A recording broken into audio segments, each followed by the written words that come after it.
আসসালামু আলাইকুম। জীবের পরিবেশ বিস্তার এবং সংরক্ষণ এই অধ্যায়ের পার্ট 2 তে আমরা চলে এসেছি। তো গত পার্টে আমরা এই অধ্যায়ের প্রথম অর্ধেকটুকু নিয়ে আলোচনা করেছিলাম। আজকে আমরা প্রাণী ভৌগোলিক অঞ্চল, এছাড়া বিভিন্ন ধরনের প্রাণী, বনাঞ্চল, বায়োম এই বিষয়গুলো নিয়ে আলোচনা করব। তো আসো ভাইয়া আমরা শুরু করি।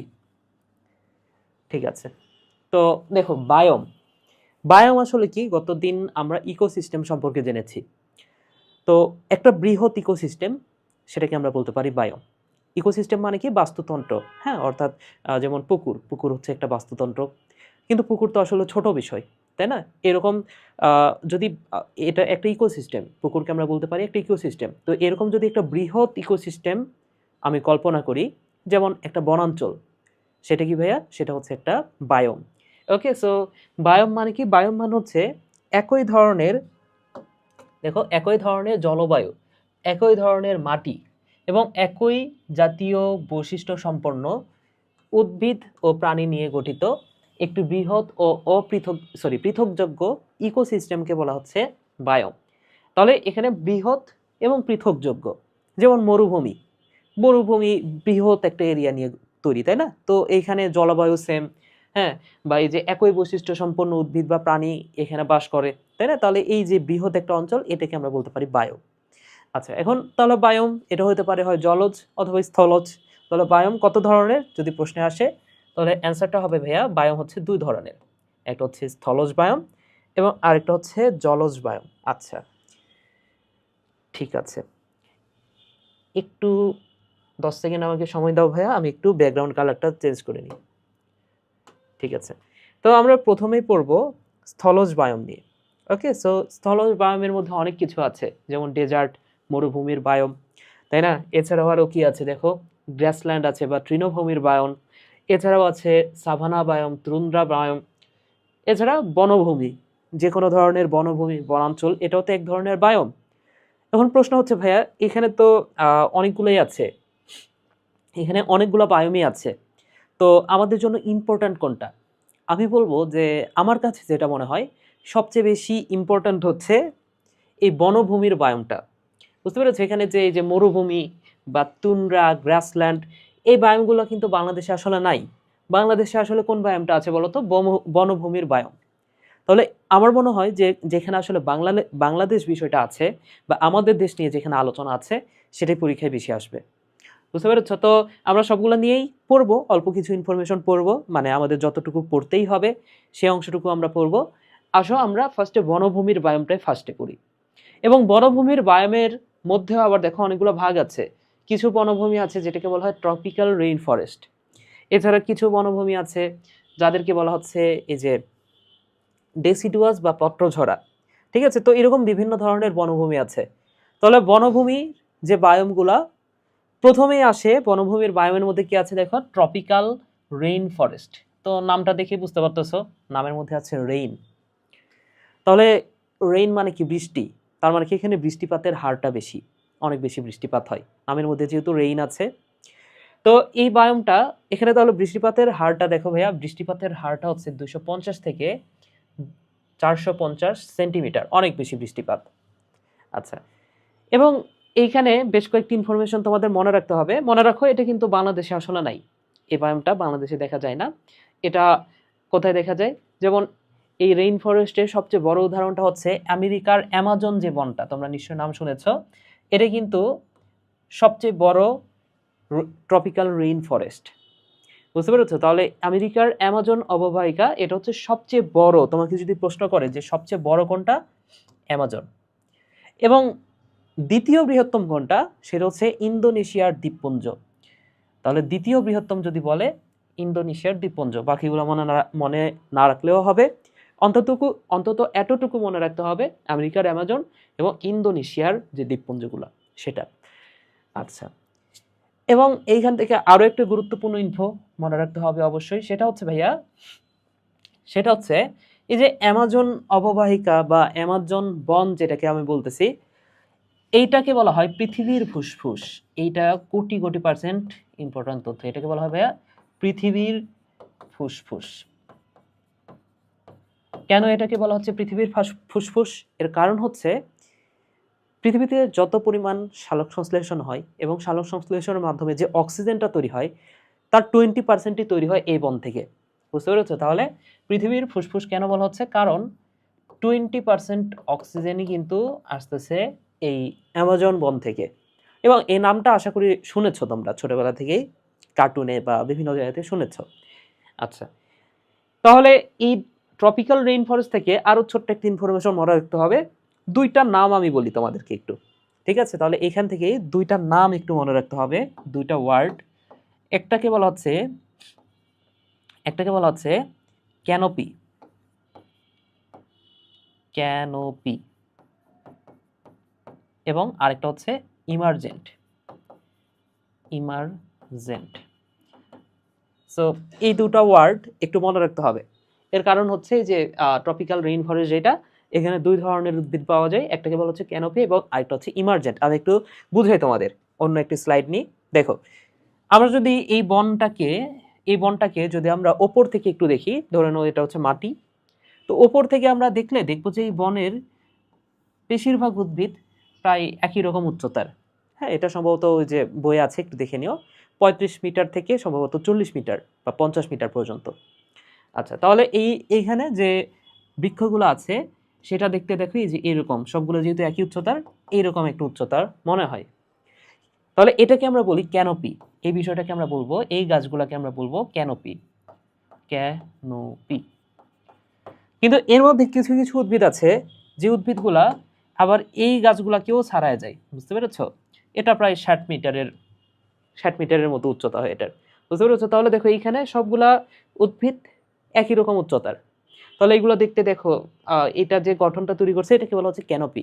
আর এর মধ্যে থেকে কিছু উদ্ভিদ আবার একটু বেশি লম্বা হয়ে যায়, যেগুলোকে বলা হয় ইমার্জেন্ট। আশা করি বুঝতে পেরেছো। ওকে, সো এই ক্যানোপি এবং ইমার্জেন্ট কোথায় দেখা যায়? জাস্ট এতটুকু মনে রাখলেই হবে ভাইয়া। বুঝতে পেরেছো? এই ক্যানোপি এবং ইমার্জেন্ট দেখা যায় ট্রপিক্যাল রেইন ফরেস্টে। আচ্ছা, এরপর আসো, এইটাই গুরুত্বপূর্ণ, সেটা হচ্ছে ট্রপিক্যাল সিজনাল ফরেস্ট। তাহলে একটা গেল রেইন ফরেস্ট আর একটা হচ্ছে সিজনাল ফরেস্ট। এটা কেন গুরুত্বপূর্ণ? কারণ এইটা হচ্ছে বাংলাদেশে আছে বা বাংলাদেশে পাওয়া যায়। তাহলে কেন সিজনাল বলা হচ্ছে? এখানে দেখো, রেইন ফরেস্ট মানে হচ্ছে বৃষ্টি। তাহলে রেইন রেইন মানে হচ্ছে বৃষ্টি, তার মানে কি এখানে সারা বছরই বৃষ্টি হবে। আর সিজনাল মানে হচ্ছে কোনো একটা সিজনে বৃষ্টি হবে, একটা নির্দিষ্ট মৌসুম, অর্থাৎ বর্ষাকাল। তাহলে আমাদের দেশে যত বনাঞ্চল আছে সব জায়গাতে তো বর্ষাকালে বৃষ্টি হয়, অন্যান্য সারা বছর তো এত বেশি বৃষ্টিপাত হয় না, তাই না? সো এই ট্রপিক্যাল সিজনাল ফরেস্টের মধ্যেই বাংলাদেশ আছে। তাহলে বাংলাদেশের কোন জায়গাগুলো? ওই যে চট্টগ্রাম, পার্বত্য চট্টগ্রাম, সিলেট এবং মায়ানমারের একটা অংশ, দেখো মায়ানমারের সেগুন বন। তাহলে এটাই এক্সট্রাভাবে মনে রাখতে হবে, সেটা হচ্ছে বার্মার সেগুন বন। এটা হচ্ছে ট্রপিক্যাল সিজনাল ফরেস্ট। আশা করি বুঝতে পেরেছো। তাহলে ট্রপিক্যাল সিজনাল ফরেস্ট এটা শুধুমাত্র বর্ষাকালে বৃষ্টি হয়, এই কথাটাও মনে রাখতে পারো ভাইয়া। সেটা হচ্ছে এইখানে বর্ষাকালে বৃষ্টি হয়, বর্ষাকালে বৃষ্টি হয়। আচ্ছা, তাহলে বনভূমির বায়োমের মধ্যে দুইটা বায়োম আমরা পাইলাম। এরপরে আসো আরেক ধরনের বন, যেটাকে বলা হচ্ছে ডেসিডুয়াস। নামটা দেখো ভাইয়া, নামটা হচ্ছে ডেসিডুয়াস। এবং ডেসিডুয়াস মানে হচ্ছে পত্রঝরা। তাহলে পত্রঝরা বা পর্ণমোচী। তাহলে পত্রঝরা বা পর্ণমোচী, দেখো এই বনগুলো যদি একটু দেখো, উদ্ভিদের পাতা দেখো নিচে ছড়ায় পড়ে আছে বা এই যে মাটিতে পড়ে আছে পাতাগুলা। কেন পড়ে আছে? কারণ শীতকালে আমরা জানি আমাদের দেশের যে গাছগুলো আছে সেই পাতাগুলো কিন্তু ঝরে যায়, তাই না? তাহলে এই ডেসিডুয়াস বা যেটাকে আমরা বলতেছি পত্রঝরা বা পর্ণমোচী, শীতকাল আসলে বা প্রতিকূল পরিবেশ আসলে এরা হচ্ছে বা শুষ্ক পরিবেশ আসলে এরা তাদের পাতাটা ফেলায় দেয়। বুঝতে পেরেছো? কেন ফেলায় দেয়? কারণ প্রচ্ছেদনটা রোধ করার জন্য। আচ্ছা, যাই হোক, তো এই ডেসিডুয়াস ফরেস্ট বা পত্রঝরা ফরেস্ট এটা আবার দুই ধরনের, ঠিক আছে? তাহলে এটাও দুই ধরনের মনে রাখতে হবে। একটা হচ্ছে টেম্পোরেট আর একটা হচ্ছে ময়েস্ট। তাহলে একটা হচ্ছে টেম্পোরেট ডেসিডুয়াস আর একটা হচ্ছে ময়েস্ট ডেসিডুয়াস। তো এর মধ্যে গুরুত্বপূর্ণ হচ্ছে ময়েস্ট। কেন গুরুত্বপূর্ণ? এর কারণ হচ্ছে এর মধ্যে আছে এই যে বাংলাদেশের শালবন। তাহলে বাংলাদেশের শালবন কোটি কোটি গুরুত্বপূর্ণ, কোটি কোটি পার্সেন্ট ইম্পর্ট্যান্ট। সেটা হচ্ছে তোমাকে এইভাবে প্রশ্ন করতে পারে যে ময়েস্ট ডেসিডুয়াস এখানে কোন বনাঞ্চল আছে, সেটা হচ্ছে বাংলাদেশের শালবন। আবার তোমাকে উল্টাভাবে প্রশ্ন করতে পারে যে বাংলাদেশের শালবন কোন বনভূমির অন্তর্ভুক্ত, সেটা হচ্ছে ময়েস্ট ডেসিডুয়াস, নট টেম্পোরেট। আচ্ছা, এবং ময়েস্ট ডেসিডুয়াস এখানে বৃষ্টিপাতের হারটাও কিন্তু একটু বেশি, ঠিক আছে? তাহলে শালবনে বৃষ্টিপাত হয় এইটার প্রায় ডাবল। তাহলে টেম্পোরেটে যে বৃষ্টিপাত হয় 100, তার ডাবল হচ্ছে বাংলাদেশের যে ময়েস্ট ডেসিডুয়াস বা শালবনে। ওকে, এছাড়াও যে কথাটা মনে রাখতে হবে সেটা হচ্ছে এখানে তুষারপাত হয়, আর বাংলাদেশে তো নর্মালি তুষারপাত হয় না। সিম্পল। তোমাকে যদি কখনো প্রশ্ন করে যে তুষারপাত হয় কোন বনাঞ্চলে, তো বাংলাদেশের মধ্যেই তো আছে ময়েস্ট, এটা তো তোমরা জানো। তাহলে অবশ্যই এটা অ্যান্সার হবে না, হবে কোনটা? এই যে টেম্পোরেট। আশা করি বুঝতে পেরেছো। তাহলে ইম্পর্ট্যান্ট কোন দুইটা আশা করি বুঝতে পেরেছো। ইম্পর্ট্যান্ট হচ্ছে এই যে ময়েস্ট ডিসিডুয়াস, এটা হচ্ছে গুরুত্বপূর্ণ, কোটি কোটি % ইম্পর্ট্যান্ট। এবং আরেকটি ইম্পর্ট্যান্ট ইনফো আমরা পাইলাম, সেটা হচ্ছে এই যে ট্রপিক্যাল সিজনাল ফরেস্ট, এটা হচ্ছে কোটি কোটি % ইম্পর্ট্যান্ট। পরীক্ষা আসলে এই দুটা থেকেই প্রশ্ন আসার সম্ভাবনা অনেক বেশি। বিশেষ করে যে শালবন, এই শাল গাছ দিয়ে কিন্তু, শাল গাছের বৈজ্ঞানিক নামটা আমরা পড়বো একটু পরে, তো এইটা দিয়ে কিন্তু অনেক প্রশ্ন আসে। আচ্ছা, তো আরও কিছু বনভূমি আছে, যেমন কনিফার বনাঞ্চল। তো কনিফার বনাঞ্চল এটা হচ্ছে চিরসবুজ, এই কথাটা মনে রাখো, অধিকাংশ হচ্ছে চিরসবুজ। এছাড়া আদার্স ইনফোগুলো একবার দেখো, এটা খুব বেশি গুরুত্বপূর্ণ না। আমি যে দুটা বললাম বাংলাদেশ নিয়ে যে দুটো ইনফরমেশন, ওই দুটাই বেশি গুরুত্বপূর্ণ, ঠিক আছে? তো এটা একবার দেখে নিও। আরেকটা বনভূমি আছে, সেটা হচ্ছে ম্যানগ্রোভ। এটা আবার গুরুত্বপূর্ণ। কেন গুরুত্বপূর্ণ? তোমরা জানো যে বাংলাদেশের একমাত্র ম্যানগ্রোভ বন হচ্ছে সুন্দরবন। তাহলে এটাও কিন্তু বাংলাদেশে আছে ম্যানগ্রোভ বনভূমি, তাই না? ম্যানগ্রোভ মানে কি? লবণাক্ত যে বনভূমিটা, সেটাকে আমরা বলি ম্যানগ্রোভ। তাহলে এটাও কিন্তু বাংলাদেশে আছে, যদি এখানে এই জায়গাটাতে বাংলাদেশ অ্যাড করা নাই। একটু পরে আমরা ম্যানগ্রোভ নিয়ে আরও এক্সট্রা পড়বো, তখন সেখানে বাংলাদেশের অবস্থান পাবো।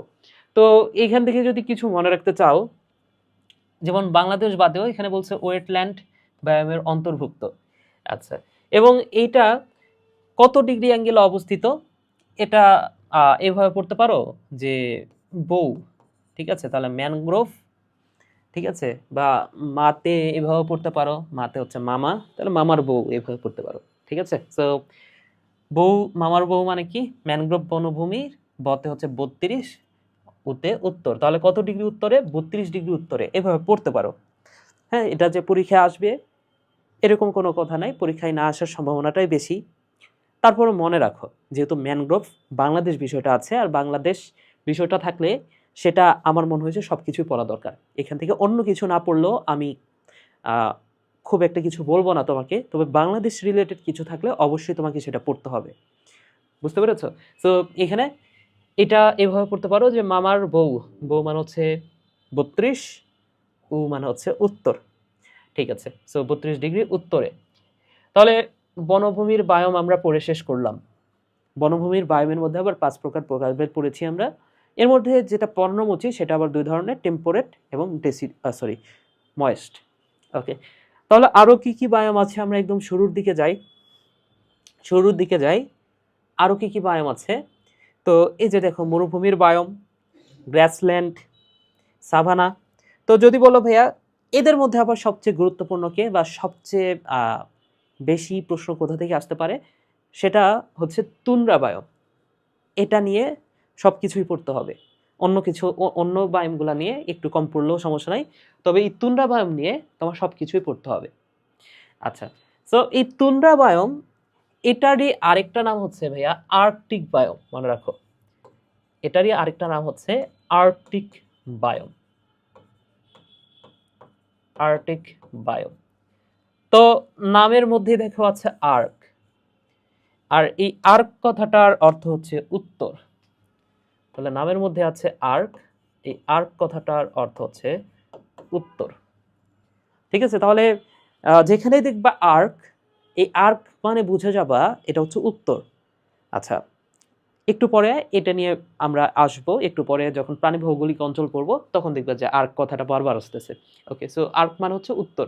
তাহলে যদি বলা হয় যে ভাইয়া এই যে এখানে যতগুলো বায়োম আমি পড়লাম বা পড়বো, সেই বায়োমগুলোর মধ্যে সবচেয়ে উত্তরের বায়োম কোনটা? তাহলে এই যে তুন্দ্রা বায়োম, যার আরেকটা নাম হচ্ছে আর্কটিক বায়োম, তাহলে এটা হচ্ছে সবচেয়ে উত্তরের, এই কথাটা ভাইয়া মনে রাখতে হবে। তাহলে সবচেয়ে উত্তরের যদি তোমাকে বলে, সো এটা হচ্ছে তুন্দ্রা বায়ু। এবং এইটা আবার সবচেয়ে কম বৃষ্টিপাত হয় এই বায়ুমে, মনে রাখো ভাইয়া সবচেয়ে কম বৃষ্টিপাত হয়। তাহলে সেই কম বৃষ্টিপাত যেহেতু হয়, সবচেয়ে কম রিলেটেড কোনো প্রশ্ন আসে অথবা সবচেয়ে বেশি কোনটা, সেটাই তো আমরা বেশি ফোকাস করি, তাই না? সবচেয়ে কম কোনটা, সবচেয়ে বেশি কোনটা, মাঝখানেরগুলো কিন্তু পরীক্ষায় খুব বেশি আসে না। তাহলে যেটা সবচেয়ে কম সেটা তোমার একটু গুরুত্ব সহকারে পড়তে হবে। এখানে বৃষ্টিপাতের হার মাত্র 15 সেন্টিমিটার। ওকে, এবং এই 15 সেন্টিমিটার যে বৃষ্টিপাত, তাও আবার বরফ হিসেবে পড়ে, বুঝতে পেরেছ? সো এইখানে এইটা একটু মনে রাখো। যদি অন্য বৃষ্টিপাতের হার নাও মনে রাখতে চাও, তাহলে বাংলাদেশের যে কয়টা আছে, যেমন ময়েস্ট ডেসিডু আছে, আমরা কি পড়ছি 200 সেন্টিমিটার, তাই না?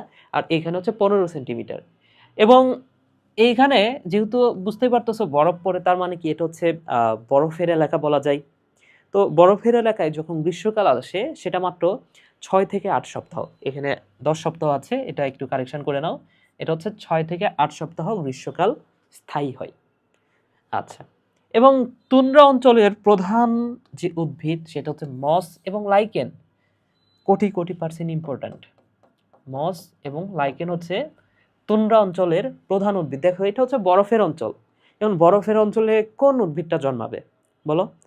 কিন্তু আমরা পড়েছি, যখন পঞ্চম অধ্যায়ে দেখেছি এই যে লাইকেন, এই লাইকেন মানে লাইকেন পড়ার সময় নিশ্চয়ই তোমরা ওই ভিডিওটা দেখেছো। আমরা লাইকেনটা সম্পর্কে জেনেছি যে এটা পাথরকেও মাটিতে রূপান্তরিত করতে পারে, তাই না? বা আমরা এই বিষয়টাও পড়েছি যে এটাকে বলা হয় বিশ্বজনীন উদ্ভিদ। কেন বলা হয়? কারণ বিশ্বের এমন কোনো জায়গা নাই যেখানে এটা জন্মাইতে পারে না, বুঝতে পারছো? তাহলে যেখানে কোনো কিছু জন্মাইতে পারে না, সেখানে তো লাইকেন থাকবেই, আর লাইকেনের সাথে মশা থাকে। ওকে, সো এইখানে এই বরফের জায়গা, এখানে যেহেতু অন্য কোনো উদ্ভিদ নাই, আছে কি লাইকেন। আচ্ছা, এই ইনফরমেশনটা দরকার নাই। কি বলছে দেখো, এই বায়ম স্থলভাগের প্রায় 1 আচ্ছা মনে রাখতে পারো চাইলে, ঠিক আছে? তাহলে স্থলভাগের যত বায়ম আছে তার 1 হচ্ছে এই বায়মটা, ঠিক আছে? তাহলে তুন্দ্রা বায়ম নিয়ে আমরা পড়লাম অনেক কিছু।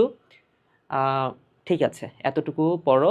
এরপরে আসো যে বিষয়টা আমাদের পড়তে হবে, সেটা হচ্ছে মরুভূমির বায়ম। তো মরুভূমির বায়ম, এখানেও তো বৃষ্টিপাত কমই হবে, নামটা শুনে বুঝতে পারতেছো। সো তুন্দ্রা বায়মে সবচেয়ে কম, মরুভূমির বায়মে একটু বেশি। আচ্ছা, তো সেটা কত? 25 সেন্টিমিটার, ঠিক আছে? তাহলে তুন্দ্রা বায়মের চেয়ে একটু বেশি, সেটা হচ্ছে 25 সেন্টিমিটার, 25 সেন্টিমিটার। এবং সবচেয়ে বড় মরুভূমি কোনটা? সবচেয়ে বড় হচ্ছে সাহারা, আমরা জানি সবচেয়ে বড় হচ্ছে সাহারা। আচ্ছা, এবং এটা হচ্ছে আফ্রিকা মহাদেশের প্রায় অর্ধেক স্থান জুড়ে আছে। তাহলে সাহারা মরুভূমিটা কোথায় আছে? আফ্রিকাতে আছে, এটাও মনে রাখো। এবং মরুভূমিতে দিন এবং রাত্রির তাপমাত্রা অবশ্যই অনেক বেশি পার্থক্য আছে। সেটা কত? 30 ডিগ্রি সেলসিয়াস তাপমাত্রা পর্যন্ত পার্থক্য হইতে পারে, ঠিক আছে ভাইয়া? তাহলে এই বিষয়টা মনে রাখো। এছাড়াও আরও কিছু বৈশিষ্ট্য আমি বলে দিই, যেমন জেরো কথাটার অর্থ হচ্ছে মরুভূমি, এর আগে আমরা জেনেছি, বা এর আগের ক্লাসটাতে আমরা জেনেছি। তাহলে মরুভূমির যে উদ্ভিদগুলা, সেগুলো আমরা কি নামে ডাকতে পারি? জেরোফাইট, তাই না? ফাইট মানে হচ্ছে উদ্ভিদ। সো যেগুলো হচ্ছে মরুভূমিতে জন্মায় যে উদ্ভিদগুলা, সেটাকে আমরা বলি জেরোফাইট। এবং আশা করি তোমরা এই বিষয়টাও জানো, সেটা হচ্ছে নবম অধ্যায়ে যখন তোমরা সালোক সংশ্লেষণ পড়েছো, সেখানে অন্ধকার যে পর্যায়টা আছে, অন্ধকার পর্যায় কয়ভাবে হতে পারে? তোমরা পড়েছো C3, C4 এবং ক্যাম। তো C3 এবং C4 নিয়ে বেশি আলোচনা আছে তোমাদের বই, ক্যাম নিয়ে আসলে আলোচনা নাই।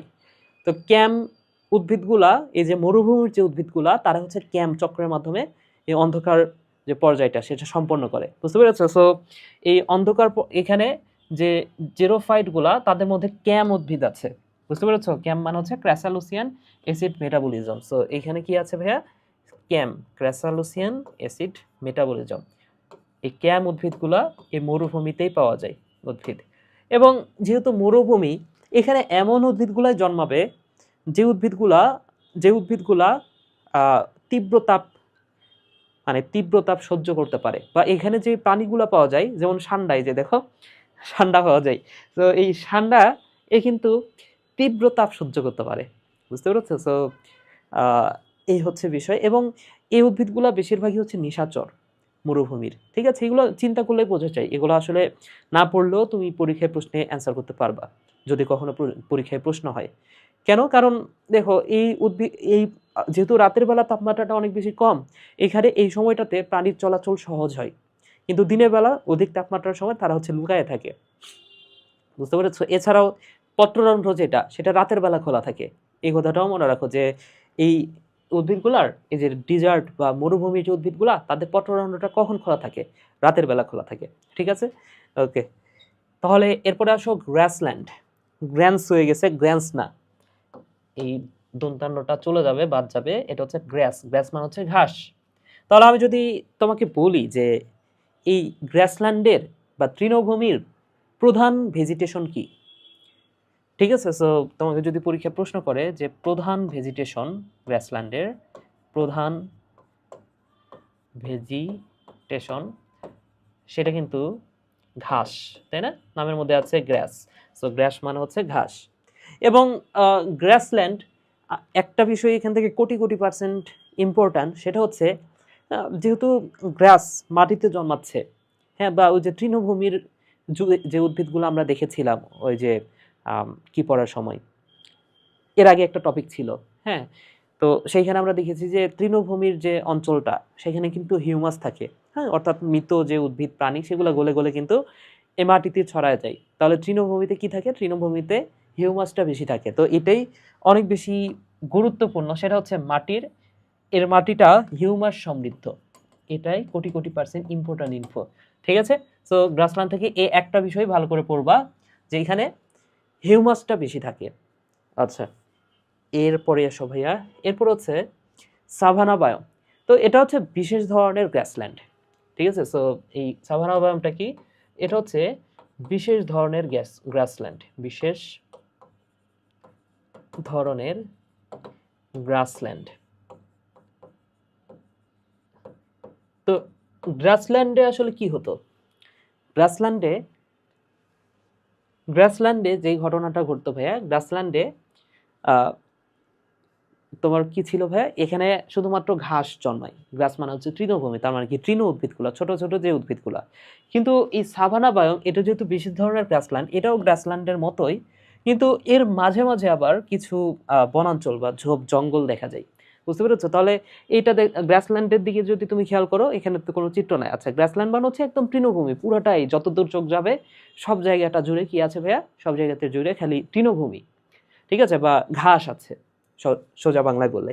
আর যেটা হচ্ছে সাভানা বায়োম, সেইখানে এটাও বিস্তৃত একটা এরিয়া, বা এটাও গ্রাসল্যান্ড, কিন্তু মাঝে মাঝে একটু জঙ্গল থাকে, বুঝতে পেরেছো? এবং এটা কিন্তু এই যে ট্রপিক্যাল রেইন ফরেস্টের সীমানায় এদের অবস্থান। তাহলে যেখানে ট্রপিক্যাল রেইন ফরেস্ট, সেইখানে তার সীমানায় কিন্তু এই গ্রাসল্যান্ডটা, সাভানা বায়োমটা অবস্থান করে। আচ্ছা, সো এটাও মনে রাখো যে এটা হচ্ছে ট্রপিক্যাল রেইন ফরেস্টের সীমানায় অবস্থিত। এছাড়া এখানে দীর্ঘ শুকনো মৌসুম থাকে, যেহেতু এখানে বৃষ্টিপাত, যেমন ট্রপিক্যাল রেইন ফরেস্ট, এটা ট্রপিক্যাল রেইন ফরেস্ট এর পাশে যেহেতু আছে, সো ট্রপিক্যাল রেইন ফরেস্টে তো সারা বছরই বৃষ্টি হয়, কিন্তু এইখানে আবার শুকনো মৌসুমটা বেশি থাকে, বুঝতে পেরেছো? ওকে, তাহলে তুন্ড্রা বায়োম নিয়ে পড়লাম, আমাদের স্থলজ বায়োম শেষ। আমরা এতক্ষণ ধরে পড়লাম স্থলজ বায়োম নিয়ে। এবার আমরা যেটা পড়বো সেটা হচ্ছে জলজ বায়োম। এবার আমরা যেটা পড়বো ভাইয়া, সেটা হচ্ছে জলজ বায়োম। ওকে, সো জলজ বায়োম এটা আবার দুই ধরনের। জলজ বায়োম এটা মোট দুই ধরনের। একটা হচ্ছে স্বাদু পানির বায়োম, আর একটা হচ্ছে সামুদ্রিক পানির বায়োম বা সামুদ্রিক বায়োম, তাই না? সো একটা হচ্ছে স্বাদু পানি এবং আরেকটা হচ্ছে সামুদ্রিক পানি। তো খুব বেশি পড়া নাই, দেখো স্বাদু পানি সম্পর্কে আমাদের জাস্ট কয়েকটা ইনফরমেশন জানলেই হবে। তো ইনফরমেশনগুলো কি কি দেখো। স্বাদু পানি এটা হচ্ছে পৃথিবীর প্রায় 1/5 মিঠা পানির বায়োম দিয়ে আবৃত। তাহলে পৃথিবীর 1/5 হচ্ছে মিঠা পানির বায়োম। আচ্ছা, এখন মিঠা পানির বায়োমের বা স্বাদু পানির বায়োম, আমাদের আশেপাশে যা কিছু আছে, মানে যত পুকুর আছে, নদী আছে, এগুলোই হচ্ছে স্বাদু পানি। আর সমুদ্রটাই একমাত্র সমুদ্র, বা আমি যদি বলি যে ম্যানগ্রোভ বন, সেখানেও তো মাঝে মাঝে পানি থাকে, তাই না? তো সেই জায়গাগুলো হচ্ছে তোমার হচ্ছে লবণাক্ত বনভূমির, মানে লবণাক্ত বায়োম বা সামুদ্রিক বায়োম বলা যায়। তাহলে সমুদ্র বাদে যা কিছু আছে সবকিছু হচ্ছে স্বাদু পানির বায়ু। তাহলে এর মধ্যে কি কি আছে? পুকুর আছে, হ্রদ আছে, নদী আছে, জলাভূমি আছে। তো জলাভূমি এটা সম্পর্কে জাস্ট মনে রাখো, জলাভূমি মানে হচ্ছে যেই ভূমিটা জল দিয়ে আবদ্ধ। যেমন বাংলাদেশের জলাভূমি হচ্ছে সুন্দরবন এবং টাঙ্গুয়ার হাওর। তো তোমাকে প্রশ্ন করতে পারে যে কোনটা কোনটা জলাভূমি। জলাভূমি হচ্ছে টাঙ্গুয়ার হাওর এবং সুন্দরবন। বুঝতে পেরেছো? ওকে, সো এটা হচ্ছে জলাভূমি গেল। এবং হ্রদ সম্পর্কে আমাদের কয়েকটা বিষয় মনে রাখতে হবে। সেটা হচ্ছে হ্রদের 3টা অঞ্চল আছে। তাহলে হ্রদের 3টা অঞ্চল, একটাকে বলা হচ্ছে লিথোরাল। আমরা জানি লিথ কথাটার অর্থ হচ্ছে পাথর, হ্যাঁ, বা মাটির কথা চিন্তা করতে পারো। তো দেখো তো এই যে এই জলাভূমি, এই জায়গাটা তো একদম গভীর অঞ্চল, তাই না? তাহলে এই গভীর অঞ্চল থেকে আমরা যদি একটু সাইডের দিকে আসি, এই সাইডের এই জায়গাগুলোতে দেখো তো এখানে মাটি থাকবে না, এর নিচে কিন্তু মাটি আছে, তাই না? সো যেই জায়গাটাতে গভীরতা অনেক কম, খুবই কম গভীরতা, সেই জায়গাটাকে বলা হচ্ছে লিথোরাল জোন। বুঝতে পেরেছো? তাহলে লিথোরাল বা বেলা অঞ্চল যেটাকে বলা হচ্ছে, তাহলে এই লিথোরাল এটা হচ্ছে কিনারা। তাহলে একদম হ্রদের যে কিনারা সেটাকে বলা হচ্ছে লিথোরাল। এরপরে দেখো লিমনেটিক। তাহলে লিমনেটিক এটা হচ্ছে হ্রদের উপরে। তাহলে এই যে মাঝখানে যদি তুমি আসো, মাঝখানে এই যে এই উপরের দিকের যে অঞ্চলটা সেটাকে আমরা বলি লিমনেটিক। এবং যদি সূর্যের আলোটা এইখানে আসে বলতো, এই এই জায়গাটা নিশ্চয়ই দেখা যাবে, তাই না? বা এই জায়গাটাতে আলো ভালো মতো প্রবেশ করবে, তাহলে এই জায়গাটাতে আলোকিত থাকে। সো এই যে হ্রদের নিচে ক্ষীণ আলোকিত অঞ্চল, সরি এটা না, এই যে হ্রদের উপরে মুক্ত অঞ্চল, এখানে ভালো পরিমাণ আলো থাকে। কিন্তু আমরা যদি আরো গভীরে চলে যাই, এই গভীরের এই অঞ্চলটাকে বলা হচ্ছে গভীর অঞ্চল বা প্রোফান্ডাল। সো এইখানে ক্ষীণ পরিমাণ আলো থাকে, খুবই কম পরিমাণ আলো থাকে। ঠিক আছে, এখানে আরেকটা অঞ্চল দেখানো আছে, তো বইয়ে 4টা অঞ্চল নাই, বইয়ে 3টা অঞ্চলই আছে। তো এই 3টাই তোমার মনে রাখতে হবে, একটা হচ্ছে লিথোরাল, লিমনেটিক, প্রোফান্ডাল। সো লিথোরাল মান হচ্ছে যে কিনারার অঞ্চলটা বা বেলা অঞ্চল, তারপরে অগভীর অঞ্চল, গভীর অঞ্চল। ঠিক আছে, সো খুব বেশি কিন্তু আমাদের এখান থেকে পড়া ছিল না। সামুদ্রিক বায়ুম এখান থেকেও খুব বেশি পড়া নাই। দেখো কয়েকটা লাইন মুখস্থ করলে হবে। সেটা হচ্ছে এটি পৃথিবীর পৃষ্ঠের 4/3 ভাগ। তাহলে পৃথিবীর পৃষ্ঠের 4/3 ভাগই হচ্ছে এই সামুদ্রিক বায়ুম। এটি পৃথিবীর সবচেয়ে বড় বায়ুম এবং প্রথম বায়ুম। হ্যাঁ, তাহলে সবার প্রথমে তো সমুদ্রই ছিল, তাই না? তার মানে কি এটা হচ্ছে সবচেয়ে বড় সমুদ্র। তো পৃথিবীর 4/3 ভাগই হচ্ছে সমুদ্র, তাহলে চিন্তা করো কত বড় এটা, তাই না? তাহলে সামুদ্রিক বায়ুম যেটা, এটা হচ্ছে বড় এবং এটা প্রথম। তাহলে তোমাকে যদি প্রশ্ন করে যে প্রথম এবং বড়, সবচেয়ে বড় এবং প্রথম বায়ুম, সেটা কিন্তু হবে সামুদ্রিক বায়ুম। এবং এখানে লবণাক্ততার পরিমাণটা কত? 35 ppm, পিএইচ কত? 8। এই দুটো ইনফরমেশন গুরুত্বপূর্ণ, মনে রেখো।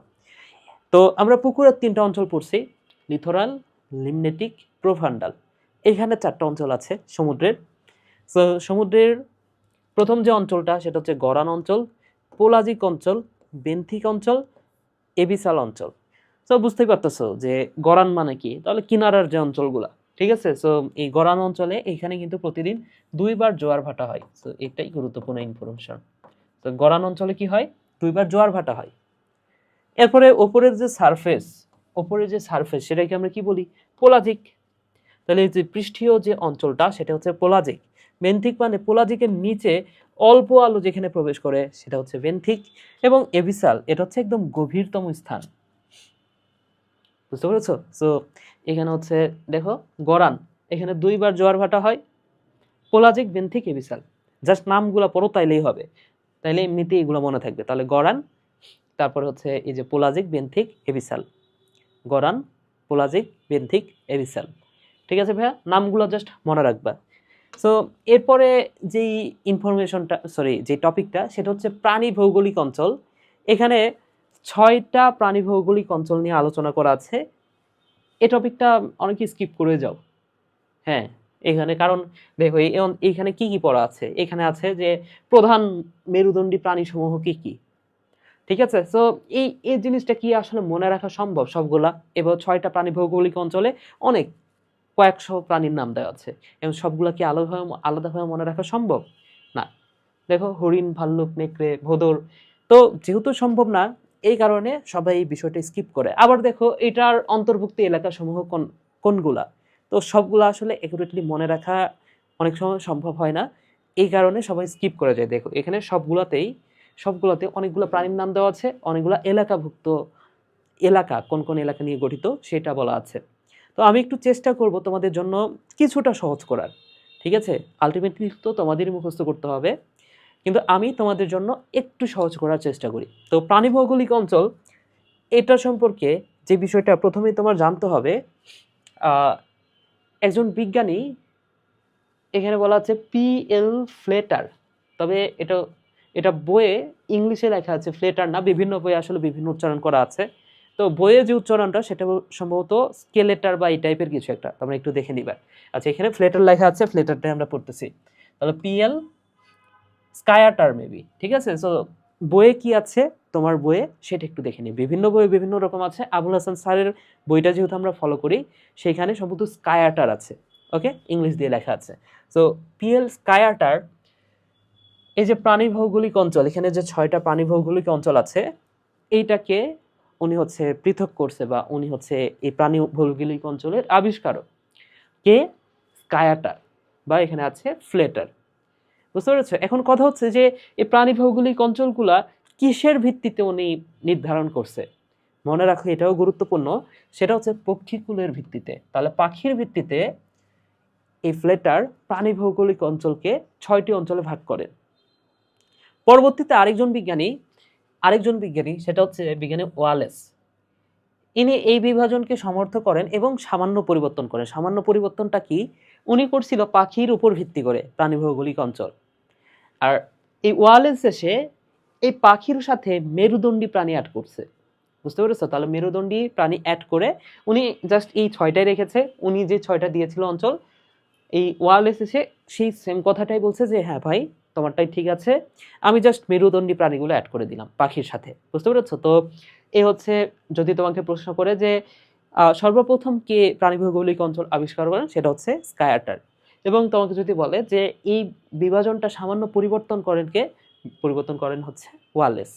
আশা করি বুঝতে পেরেছো ভাইয়েরা। এইখানে এই যে 6টা যে প্রাণী ভৌগোলিক অঞ্চল আছে, নামগুলো তোমার ফার্স্ট একটু জানতে হবে। পালিআর্কটিক, নিআর্কটিক, নিওট্রপিক্যাল, ইথিওপিয়ান, ওরিয়েন্টাল এবং অস্ট্রেলিয়ান। তো এই 6টা অঞ্চলের ফার্স্ট তোমার নামটাই জানতে হবে। এবং এইখান থেকে সর্বপ্রথম যে বিষয়টা তুমি মনে রাখতে পারো সেটা হচ্ছে এই যে ওরিয়েন্টাল যে অঞ্চলটা আছে এটা হচ্ছে সবচেয়ে গুরুত্বপূর্ণ। ওকে, সো কেন গুরুত্বপূর্ণ?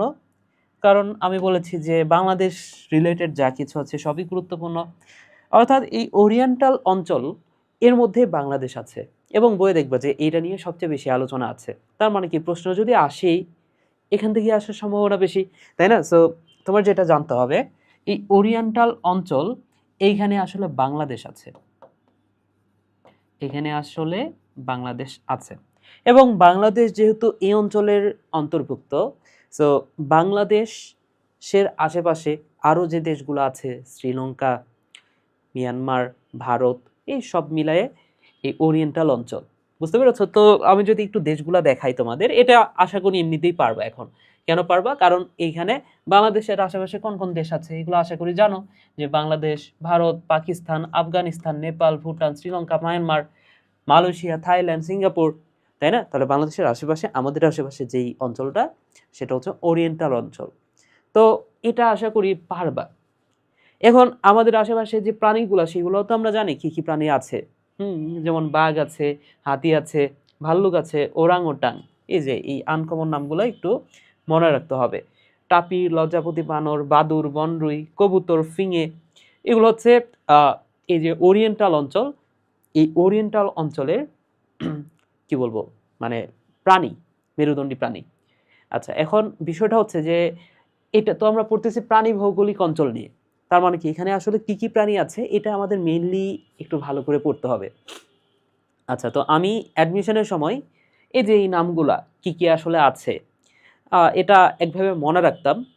তো আমি ওই টেকনিকটা তোমাদের এখন না বলি, আমি একটা কাজ করি, এই পুরা যে প্রাণী ভৌগোলিক অঞ্চলগুলো আছে, এই ছয়টা প্রাণী ভৌগোলিক অঞ্চলে যে প্রাণীগুলো আছে সেগুলো আমি চেষ্টা করব যে তোমাদের জন্য ছন্দে ছন্দে বা গল্প আকারে মনে রাখানোর একটা টেকনিক অবশ্যই তোমাদের জন্য বের করব এবং সেটা আমি শেয়ার করব তোমাদের সাথে। ঠিক আছে? তো এটা এই ভিডিওতে আমি অবশ্যই এই বিষয়টা নিয়ে বা কি, কি প্রাণী আছে এই প্রাণীগুলো নিয়ে আলোচনা করতেছি না। আমি এটা আলাদা একটা ভিডিও বানাবো এবং সেটা তুমি হালকেনস্টাইনে পাবা অথবা আমার একটা চ্যানেল আছে ইউটিউবে, তো এইখানে তুমি ইজিলি পাবা বায়োলজি 8। ওকে, সো এই চ্যানেলে এবং হালকেনস্টাইনেও অবশ্যই 2 জায়গাতেই, এবং আমি তোমাদেরকে এই লিঙ্কটাও দিয়ে দিব। ঠিক আছে?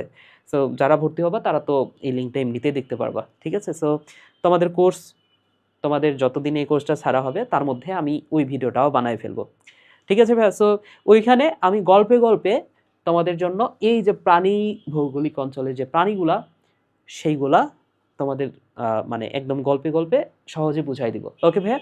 ঠিক আছে। সো এই ভিডিওতে প্রাণী নিয়ে কিছু আলোচনা করতেছি না। তারপরেও এই নামগুলো একবার দেখে নাও যাতে একটু হলেও মাথায় থাকে। তো ওরিয়েন্টাল অঞ্চল এই প্রাণীগুলোর সাথে আমরা পরিচিত। এগুলো আমাদের আশেপাশেই দেখা যায়। সো এগুলো হচ্ছে ওরিয়েন্টাল অঞ্চল। এরপরে আসো ভাইয়া, এইখানে আরো যদি নামটা দেখো, আরো যে নামগুলো আছে, একটা হচ্ছে পলিআর্কটিক, একটা হচ্ছে নিআর্কটিক এবং আরেকটা হচ্ছে নিউ ট্রপিক্যাল। ওকে, সো এই তিনটা নাম একটু লিখি দেখো। একটা হচ্ছে নিউ ট্রপিক্যাল, নিও ট্রপিক্যাল,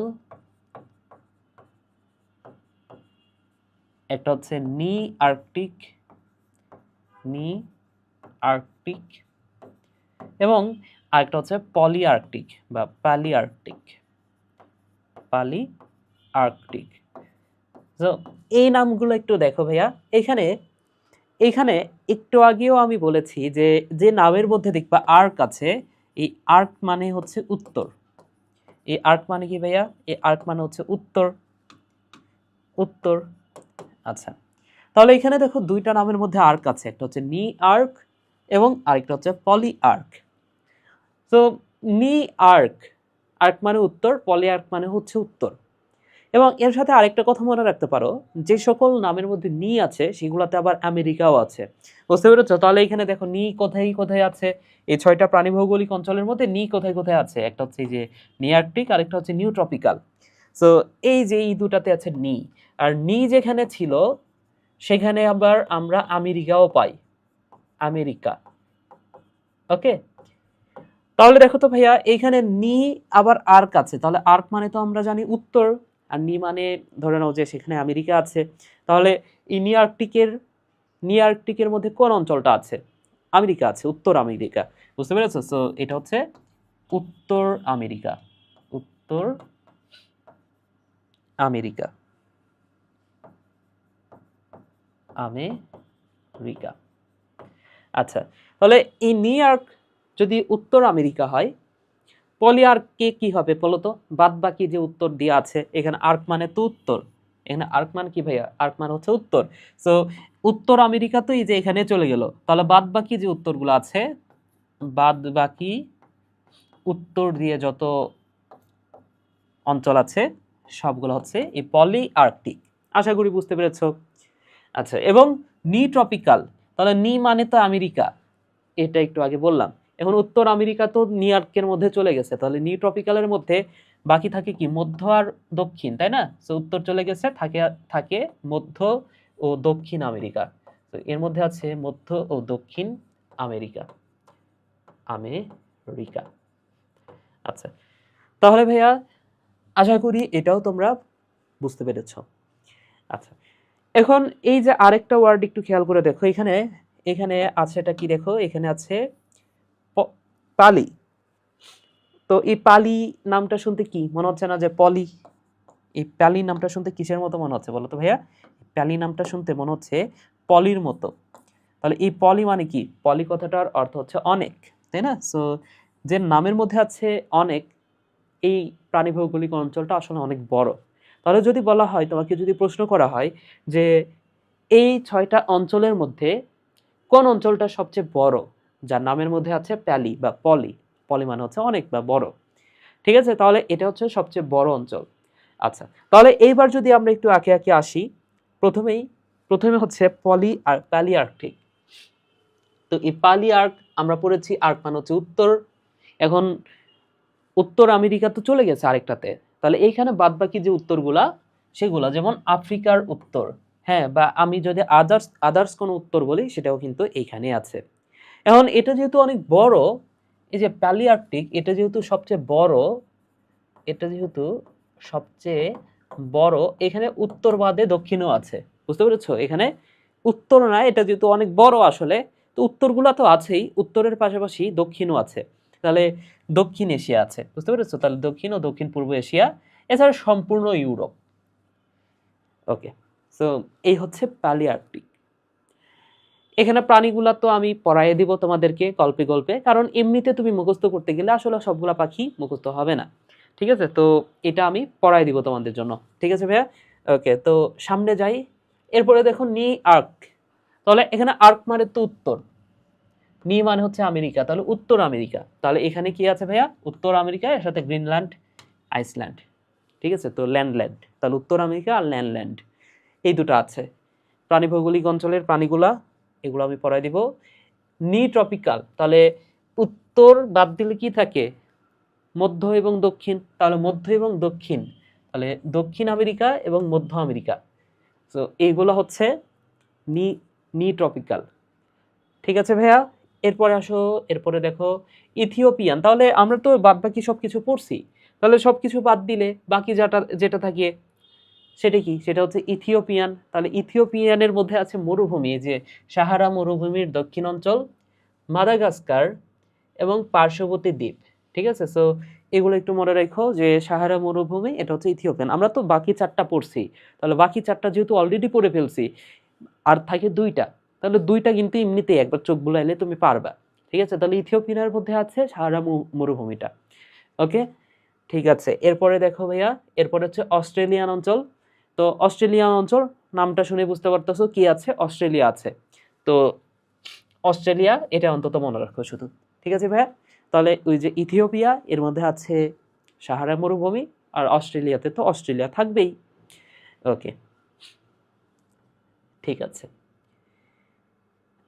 এরপরে দেখো ভাইয়া, এই যে ওরিয়েন্টাল অঞ্চল, এই যে ওরিয়েন্টাল অঞ্চল, এখানে যেহেতু আমরা দেখেছি এর মধ্যে আছে বাংলাদেশ, এবং এই বাংলাদেশ যেখানে থাকবে সেটাই যেহেতু গুরুত্বপূর্ণ, এটা নিয়ে বইয়ে আরেকটু বিস্তারিত আলোচনা আছে। সেটা হচ্ছে এটা দেখো ওরিয়েন্টাল অঞ্চলের ভৌগোলিক সীমানা, সেটা তো আমরা জানি যে ওরিয়েন্টাল অঞ্চলের ভৌগোলিক সীমানা হচ্ছে আমাদের এই যে ভারত, যে ভারতের যে আশেপাশের এলাকাগুলো সবগুলা মিলাই, ঠিক আছে? সো এটাকে আবার চারটা উপ অঞ্চলে ভাগ করা হয়েছে। দেখো এটাকে আবার, এই যে দেখো কয়টা উপ অঞ্চল?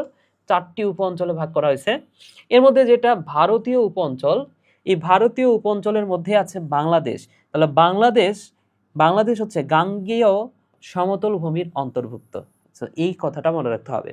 তাহলে এই যে এই বাংলাদেশটা কোথায় অবস্থিত? গাঙ্গেয় সমতল ভূমিতে অবস্থিত, ঠিক আছে? সো এই ভারতীয় উপ অঞ্চলের মধ্যে এটা আছে। তো এটা আমার মনে হয় না যে ভুল হওয়ার কথা, ভারতীয় উপ অঞ্চলে তো আছে। আচ্ছা, আর কি কি অঞ্চল আছে দেখো?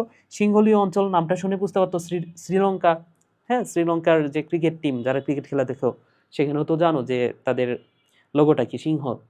আচ্ছা, এরপরে ইন্দোচীন এবং ইন্দোমালয়। আচ্ছা, সো ইন্দোচীনের মধ্যে কি কি আছে? চীন, মায়ানমার এগুলো আছে। আর ইন্দোমালয় এর মধ্যে আছে ফিলিপাইন, এই যে বালি, জাভ। ওকে, সো প্রথম তিনটা পইরো, প্রথম তিনটা, বাকিগুলো হচ্ছে ইন্দোমালয়। তাহলে প্রথমটা তো জানো যে ভারতের আশেপাশে যা আছে পাকিস্তান, ভারত, নেপাল, ভুটান এগুলা। সিংহলীয় শ্রীলঙ্কা, আর ইন্দোচীন চীন, মায়ানমার, থাইল্যান্ড এগুলা, ঠিক আছে ভাইয়া? ওকে, তাহলে বাকিগুলো হচ্ছে ইন্দোমালয়, ঠিক আছে? তাহলে ওরিয়েন্টাল অঞ্চলের এই হচ্ছে উপ অঞ্চলগুলা। একটু কষ্ট করতে হবে ভাইয়া, একটু কষ্ট করতে হবে। তুমি একটা কাজ করবা, সেটা হচ্ছে যেই পড়াটা মুখস্থ হচ্ছে না বায়োলজিতে, তোমার কাজটা হচ্ছে যে সেই পড়াটা বারবার পড়া। তুমি এতবার পড়বা, পড়তে পড়তে একসময় দেখবে যে মাথায় সেট হয়ে গেছে, বুঝছো? যে পড়াটা মুখস্থ হচ্ছে না, ধরে নাও যে একটা বৈজ্ঞানিক নাম তোমার মুখস্থ হচ্ছে না, কিন্তু তোমার এটার গুরুত্বপূর্ণ, পরীক্ষার জন্য পরীক্ষা আসতে পারে, ঠিক আছে? তো তুমি কি করবা? ওই নামটা যেহেতু মুখস্থ করতেই হবে, তুমি 50 বার 100 বার জাস্ট উচ্চারণ করো, মুখে মুখে উচ্চারণ করো, দেখবা যে ওইটা এমনভাবে সেট হয়ে গেছে তোমার মাথায়, তুমি কখনোই ভুলতে পারতেছো না সেটা। আবার তুমি আরেকটা কাজ করতে পারো, তুমি একটু ট্রিক্স খুঁজতে পারো, হ্যাঁ, কিভাবে মনে রাখা যায়। সেটা নিয়ে 2 মিনিট ভাবো একটা পড়া। দেখবা যে ওই যে 2 মিনিট ভাবতেছো, এটাই তোমার মনে রাখার জন্য মানে হেল্প করবে। পরবর্তীতে পরীক্ষায় যখন অপশন দেখবা, বিশেষ করে এমসিকিউতে তুমি অনেক বেশি হেল্প পাবা। কারণ এমসিকিউতে কিন্তু অপশনটা দেয়াই থাকে। আর অপশন দেয়া থাকে মানে কি? ওই 4 টা অপশনের মধ্যে একটা কিন্তু উত্তর। তো ওই উত্তরটা দেখলে তোমার কিন্তু হঠাৎ করে মাথায় ক্যাচ করবে যে আচ্ছা এটা তো আমি অনেকবার পড়ছি, 50 বার 100 বার পড়ছি। ঠিক আছে? বা বারবার আমি পড়ছি। সেই ক্ষেত্রে দেখবা যে ওইটা তুমি মানে তোমার মনের মধ্যে হঠাৎ করে চলে আসবে, আচ্ছা এটা মনে হয় হতে পারে। এমসিকিউ এর ক্ষেত্রে যে বিষয়টা হয়। এখন তুমি যদি একটা বিষয় নাই পড়ো, আমরা পরীক্ষার আগে যে দোয়া করি যে আল্লাহ আমার পরীক্ষাটা যাতে ভালো হয়। এখন তুমি একটা জিনিস পড়োই নাই কোনোদিন। হ্যাঁ? তো তুমি বলো না যে পরীক্ষায় যে আল্লাহ আমার পরীক্ষায় যাতে সবকিছু মনে পড়ায় দেয়। মনে পড়ে যাতে আমার পরীক্ষার মধ্যে। ঠিক আছে? তো তুমি যদি একটা জিনিস নাই পড়ো, সেটা তোমার পরীক্ষায় কেমনে মনে পড়বে? তো তোমার মনে পড়ানোর জন্য অবশ্যই একবার অন্তত রিডিং দিবা। রিডিং দিলেও তোমার মনে পড়তে পারে। বুঝতে পেরেছো? সো তোমার কাজ হচ্ছে ভাইয়া, একটা বিষয় যতই কঠিন হোক সেটা বারবার কয়েকবার পড়ো, দেখো এমনিতে মুখস্থ হয়ে যাবে। ঠিক আছে? না পড়ার জন্য বেশিরভাগ স্টুডেন্ট মানে মনে করে যে আমার মুখস্থ হচ্ছে না। ঠিক আছে? কিন্তু তুমি মুখস্থ না হলে কয়েকবার পড়ো, ওটা দেখবে যে অটোমেটিক মাথায় সেট হয়ে গেছে। আচ্ছা, এবারে দেখো এন্ডেমিক। এন্ডেমিক মানে কি? এন্ডেমিক মানে হচ্ছে এমন কিছু জীব যেটা শুধুমাত্র কোনো একটা, ধরে নাও যে আমি বললাম যে বাংলাদেশের এন্ডেমিক। ধরে নাও একটা উদ্ভিদ, সেটা হচ্ছে বাংলাদেশের এন্ডেমিক, যেমন তালিপাম, এটা বাংলাদেশের এন্ডেমিক। তো এন্ডেমিক মানে হচ্ছে এটা শুধুমাত্র বাংলাদেশেই আছে। এন্ডো মানে কি? ভেতরে। তাহলে এটা শুধুমাত্র বাংলাদেশের ভেতরে আছে, পৃথিবীর আর কোথাও তুমি এটাকে পাবা না। তাহলে বাংলাদেশের এন্ডেমিক মানে সেটা শুধুমাত্র বাংলাদেশে আছে, পৃথিবীর আর কোথাও নাই। বুঝতে পেরেছো? আচ্ছা, সো আরেকটা হচ্ছে এক্সোটিক, আরেকটা ওয়ার্ড হচ্ছে এক্সোটিক। এক্সোটিক মানে হচ্ছে মানে বাইরের দেশ থেকে যেটা তুমি বাংলাদেশে নিয়ে আসছো। তাহলে বাংলাদেশের এক্সোটিক মানে বাইরের দেশের একটা উদ্ভিদ, সেটা তুমি বাংলাদেশে নিয়ে এসে সেটা তুমি বাংলাদেশে উৎপাদন করতেছো, এটা হচ্ছে এক্সোটিক। তাহলে এই ওরিয়েন্টাল অঞ্চল, আমরা যে অঞ্চলে আসলে থাকি, এই যে ভারতের চারপাশে যে অঞ্চলটা, এইখানে কিছু এন্ডেমিক ফনা আছে। এখানে এই ফনা মানে হচ্ছে, মনে রাখো, ফনা মানে হচ্ছে প্রাণী, প্রাণী, এবং আরেকটা হচ্ছে ফ্লোরা। এই ফ্লোরা কথাটার অর্থ হচ্ছে উদ্ভিদ, উদ্ভিদ। সো যদি তোমাকে বলে যে এন্ডেমিক ফনা, তাহলে বুঝতে হবে এন্ডেমিক প্রাণী। হ্যাঁ, যেই প্রাণীগুলা শুধুমাত্র আমাদের এলাকাতেই পাওয়া যাবে, আর কোথাও পাওয়া যাচ্ছে না। আর এন্ডেমিক ফ্লোরা মানে হচ্ছে যে উদ্ভিদগুলা শুধুমাত্র একটা নির্দিষ্ট অঞ্চলে পাওয়া যায়, অন্য জায়গাতে পাওয়া যায় না, এটা হচ্ছে ফ্লোরা। তাহলে দেখো এন্ডেমিক মানে কি, এখানে কি বলছে? কোনো নির্দিষ্ট ভৌগোলিক অঞ্চলে সীমাবদ্ধ উদ্ভিদ বা প্রাণীকে বলা হচ্ছে, প্রাণীকে বলা হচ্ছে ওই অঞ্চলের এন্ডেমিক। তাহলে এখানে উদ্ভিদ মানে হচ্ছে ফ্লোরা, আর প্রাণী মানে হচ্ছে ফনা। তাহলে দেখো আমরা কিছু এই ওরিয়েন্টাল অঞ্চলের এন্ডেমিক নিয়ে একটু পড়াশোনা করি। আমাদের যে কাজটা করতে হবে, এই নামগুলা একটু মুখস্থ করে নিতে হবে, বা বারবার পড়ে একটু মাথায় নিয়ে নিতে হবে যে আচ্ছা এই জিনিসগুলা, এগুলো হচ্ছে এন্ডেমিক। বুঝতে পেরেছো? এই জিনিসগুলা এগুলো হচ্ছে এন্ডেমিক। এখন বৈজ্ঞানিক নাম আমি একটু তোমাদেরকে হেল্প করতেছি, কিভাবে আসলে আমি মনে রাখতাম সেই বিষয়টা আমি একটু পরে হেল্প করতেছি। তোমার জাস্ট এই নামগুলো একবার পড়ে নাও। বুঝতে পেরেছো? এই নামগুলো একবার পড়ো, দেখো এইগুলো হচ্ছে এন্ডেমিক। আচ্ছা, এখন কথা হচ্ছে এখানে যে এন্ডেমিকটা, সেটা হচ্ছে একটা হচ্ছে নাপতিকই, তার বৈজ্ঞানিক নাম হচ্ছে বাডিস বাডিস। আচ্ছা, তো তোমরা একটু চিন্তা করো তো ভাইয়া, এটা আসলে কিভাবে মনে রাখা যায়। তার আগে আমি ছোট্ট একটা কথা বলে দিই, মানে তোমরা হচ্ছে এটা একটু ভাবো। আমি ছোট্ট একটা বিষয় তোমাদেরকে বুঝাই, সেটা হচ্ছে টটোনিম। এই নামটা কি শুনছো তোমরা? টটোনিম। এখানে নিম কথাটার অর্থ হচ্ছে নাম, আর টটো মানে হচ্ছে দুইবার উচ্চারিত নাম, অর্থাৎ যেই বৈজ্ঞানিক নামগুলা দুইবার উচ্চারিত হয় এরকম। ঠিক আছে? তাহলে দেখো বাডিস বাডিস, এটা কি গণ এবং প্রজাতি, এই দুটো কি সেম না? তাহলে এই ধরনের নামকে আমরা বলবো টটোনিম। যেমন কাতলা কাতলা, এটা একটা টটোনিম, তাই না? নাজা নাজা, এটা একটা টটোনিম। তো কয়েকদিন আগে একটা ওয়ার্ড ভাইরাল হয়েছিল না, ময়ে ময়ে, এটাও কিন্তু একটা টটোনিম। আচ্ছা যাই হোক, আম, তোমরা কি এটা ভাবছো যে কিভাবে মনে রাখতে পারবা? এটা আসলে তোমরা একটু নিজেরা ভাববা যে কিভাবে মনে রাখা যায়। এভাবে পড়তে পারো, আমি যেভাবে পড়তাম, যেটা তোমাদেরকে বলি, যে এই যে একজন নাপিত, হ্যাঁ সব নাপিত তো আর ভালো হয় না, অনেক নাপিত আমাদেরকে চুল খারাপ করে কেটে দেয়, তাই না? ছেলেদের ক্ষেত্রে মানে ছেলেরা হয়তো বা এটা মিলাইতে পারবা যে যে নাপিতের কাছ থেকে চুল কাটা হয় ওই নাপিত ছাড়া অন্য কেউ হইলে চুলটা সবসময় ভালো মতো কাটতে পারে না। ঠিক আছে, তো সব নাপিত তো আর ভালো না, সব নাপিত মানে ব্যাড, অনেক নাপিত আছে যারা ব্যাড। ঠিক আছে, তো নাপ্তির ওই নামের মধ্যে আছে ব্যাড, দুইবার আছে, সারা ব্যাডিস ব্যাডিস। ওকে, রুই, তোমরা জানো যে রুই মাছের বৈজ্ঞানিক নাম হচ্ছে লাবিও রোহিতা, কিন্তু যেটা হচ্ছে এন্ডেমিক, যেই রুই মাছটা হচ্ছে এন্ডেমিক তার নাম হচ্ছে লাবিও ফিশেরি। তো এত কথা বাদ, নামের মধ্যে হচ্ছে রুই, তো রুইয়ের বৈজ্ঞানিক নাম যেহেতু লাবিও রোহিতা, তুমি বৈজ্ঞানিক নাম পড়ার সময় ওই লাবিও রোহিতা বাদে যেটা পাবা সেটা হচ্ছে এন্ডেমিক, বুঝতে পেরেছো? সো নামের মধ্যে থাকবে লাবিও। ওকে, তাহলে লাবিও দেখলে সেটা হচ্ছে তোমার এন্ডেমিক, তাহলে এটা হচ্ছে সবুজ রুই। এরপরে দেখো পাবদা, তো পাবদা নামের মধ্যে আছে পাবদা, তাহলে ইজিলি মনে রাখতে পারবা বৈজ্ঞানিক নামটা। তাহলে বাংলা নামটা মনে রাখবা, ইজিলি দেখবা যে অন্য নামগুলো কিন্তু অলরেডি হয়ে যাচ্ছে। যেমন গারো পাহাড়ি ব্যাং, এটা কি হইতে পারে ভাইয়া? এটা হচ্ছে নামের মধ্যে আছে দেখো গারো, তাই না? গারো পাহাড়ি ব্যাং নামের মধ্যে আছে গারো, দেখলে বুঝতে পারবা। এরপরে দেখো ডানিয়েল ব্যাং, সো নামের মধ্যে আছে ডানিয়েলি, তাহলে ডানিয়েল ব্যাং, ডানিয়েলি। এরপরে ঘড়িয়াল, তাহলে নামের মধ্যে আছে ঘড়িয়াল, ঘড়িয়াল গ্যাভিয়ালিস গাইগ্যান্টিকাস, নামের মধ্যে কিন্তু জি দুইবার আছে, মানে কি ঘ দুইবার আছে, তাই না?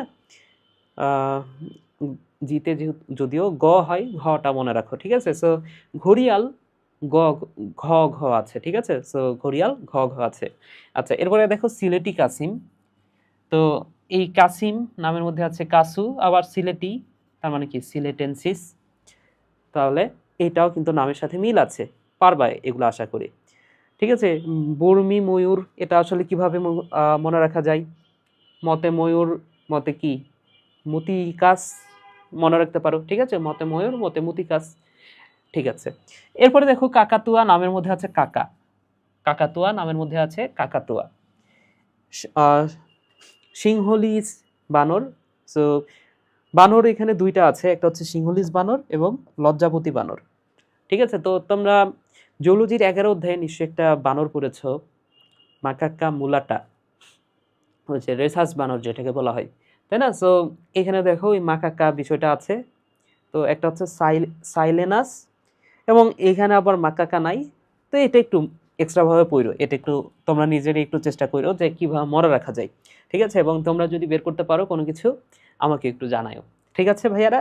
এরপর দেখো শুশুক, তো আমি ছোটবেলায় শুনতাম যে আমাদের যে এলাকা সেখানে একটা নদী আছে, ছোট নদী, তো ওই নদীটা আমার আম্মুরা গল্প করে যে আম্মুরা যখন ছোট ছিল ওই নদীটা আরো অনেক বেশি প্রশস্ত ছিল, হ্যাঁ, ছোট যমুনা নদী। তো ওই সময় নাকি ওই নদীতে অনেক বেশি শুশুক দেখা যাইতো, ঠিক আছে? কিন্তু আমি কখনোই জন্মের পর থেকে ওই নদীতে শুশুক দেখি নাই। তো আমি যদি দেখি যে আচ্ছা হঠাৎ করে যদি একটা শুশুক দেখতে পাই, তো আমার মুখ দিয়ে এরকম বের হবে না যে ওরে সালা শুশুক, হ্যাঁ? তো এইভাবে পড়তে পারো যে ওরে সালা, ঠিক আছে? তাহলে শুশুকের বৈজ্ঞানিক নাম হচ্ছে ওরে সালা। আচ্ছা, এরপরে দেখো এশিয়ান হাতি, নামের মধ্যে আছে এলিফাস, তো এলিফ্যান্ট মানে তো হাতি, এভাবে পড়তে পারো। ওকে, তো একবার বাংলাটাই অন্তত ভালো করে পড়বা, কারণ তোমাকে বাংলাটাই যদি বলে যে কোনটি ওরিয়েন্টাল অঞ্চলের এন্ডেমিক, 4টা অপশান দিয়ে দিলে তখন তুমি কনফিউজড হয়ে যাইতে পারো। তাহলে বাংলাটাই ফার্স্টে পড়ো, বাংলাটাই মনে রাখো, বৈজ্ঞানিক নাম তো দেখলে বেশিরভাগই নামের সাথে মিল আছে, তো ইজিলি পারবা, ঠিক আছে?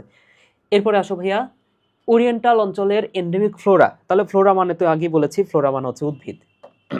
তো ফ্লোরাটা খুব বেশি গুরুত্বপূর্ণ এত বেশি না, ফনাটাই বেশি গুরুত্বপূর্ণ। তারপরে একটু দেখো এই অঞ্চলের প্রধান বৃক্ষগুলা কি কি? শাল, গর্জন, সুন্দরী, কেওড়া, ঠিক আছে? তো এগুলো তো এই যে এগুলো হচ্ছে পর্ণমোচী বা পত্রঝরা বনাঞ্চলের উদ্ভিদ, শাল। এছাড়াও যে সুন্দরী, কেওড়া, যেগুলো হচ্ছে ম্যানগ্রোভ বনভূমি। তো বাংলাদেশের বনভূমি আসলে কি কি আছে? তোমার রেইন ফরেস্ট এই অঞ্চলে, বাংলাদেশের না, তুমি যদি এই অঞ্চলের কথাই বলো, এখানে ট্রপিক্যাল রেইন ফরেস্ট আছে, ডিসিডিউয়াস ফরেস্ট আছে, এরপরে ট্রপিক্যাল গ্রাসল্যান্ড আছে, ম্যানগ্রোভ। তো ম্যানগ্রোভ বনভূমি বা এই যে লবণাক্ত মাটির যে বনভূমিগুলা, এখানে কি কি গাছ? সুন্দরী, গেওড়া, কেওড়া। তো এই গাছগুলো তো আমরা অলরেডি জানি, গত ক্লাসে পড়েছি, লবণাক্ত মাটির যে অভিযোজন, সেখানে আমরা ওই এই উদ্ভিদগুলোর নাম জেনেছি, তাই না? তো এই নামগুলো একবার পড়ো, বিশেষ করে এই প্রাণীটাই বেশি গুরুত্বপূর্ণ, এটাই আসলে বেশি গুরুত্বপূর্ণ, ঠিক আছে? ফ্লোরাটা খুব বেশি গুরুত্বপূর্ণ না। এখানে দেখো এন্ডেমিক মানে আবারও বলা আছে, এন্ডেমিক মানে হচ্ছে কোন একটা নির্দিষ্ট অঞ্চলেই শুধুমাত্র ওই প্রাণীগুলোকে পাওয়া যায়। আর এক্সোটিক মানে হচ্ছে এক ভৌগোলিক অঞ্চল থেকে অন্য ভৌগোলিক অঞ্চলে প্রবর্তনকারী উদ্ভিদ বা প্রাণীকে আগত অঞ্চলের এক্সোটিক উদ্ভিদ বা প্রাণী বলা হয়। সো পেঁপে, আনারস, তেলাপিয়া, সিলভার কার্প মাছ এগুলো কিন্তু এক্সোটিক, বাংলাদেশের এক্সোটিক। অর্থাৎ এগুলো হচ্ছে আচ্ছা কি বলছে দেখো, এক ভৌগোলিক অঞ্চল থেকে অন্য ভৌগোলিক অঞ্চলে প্রবর্তনকারী উদ্ভিদ বা প্রাণীকে আগত অঞ্চলের এক্সোটিক উদ্ভিদ বলা হয়, ঠিক আছে? সো এইগুলা কিন্তু বাংলাদেশের প্রাণী না বা উদ্ভিদ না, এগুলো কিন্তু বিদেশ থেকে আসছে, বুঝতে পেরেছ? ওকে, এরপরে দেখো বাংলাদেশের বনাঞ্চল। তো তোমরা নিশ্চয় ছোটবেলা থেকে জেনেছো যে একটা দেশের মোট আয়তনের 25% বনভূমি থাকা প্রয়োজন, কিন্তু বাংলাদেশের আছে মাত্র 10%। অনেক ক্ষেত্রে বলা হয় যে 10%-এরও নিচে, কারণ প্রতিনিয়ত বনভূমি ধ্বংস করা হচ্ছে, তাই না? সো এটা এটা মনে রাখো, বাংলাদেশে কত পার্সেন্ট? বাংলাদেশে হচ্ছে 10%, আর আজমল স্যারের বই আছে 11%। ওকে, আর থাকা প্রয়োজন কত? 25%। এগুলো আশা করি তোমরা জানো, আগে থেকে তোমরা জানো। তো বাংলাদেশের বনাঞ্চলকে যদি 3 ভাগে ভাগ করা হয়, একটা হচ্ছে চিরসবুজ বা উপচিরসবুজ, একটা হচ্ছে ম্যানগ্রোভ, এবং আরেকটা হচ্ছে পত্রঝরা, ঠিক আছে? সো কি কি আছে ভাইয়া দেখো তো। এক নাম্বার হচ্ছে চিরসবুজ বা উপচিরসবুজ।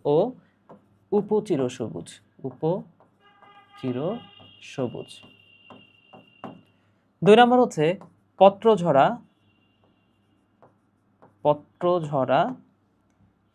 বা ডেসিডুয়াস যেটাকে বলা হয়, ঠিক আছে? বা পর্ণমোচী, পত্রঝরা বা পর্ণমোচী, এটা একটা। এবং 3 নাম্বার হচ্ছে ম্যানগ্রোভ। বাংলাদেশে ম্যানগ্রোভ বনভূমি আছে, ম্যানগ্রোভ। তো এই তিনটার মধ্যে যদি আমি বলি কোনটা ভালো করে পড়তে হবে, সেটা হচ্ছে ম্যানগ্রোভ, ঠিক আছে? এখান থেকে প্রশ্নটা বেশি হয়।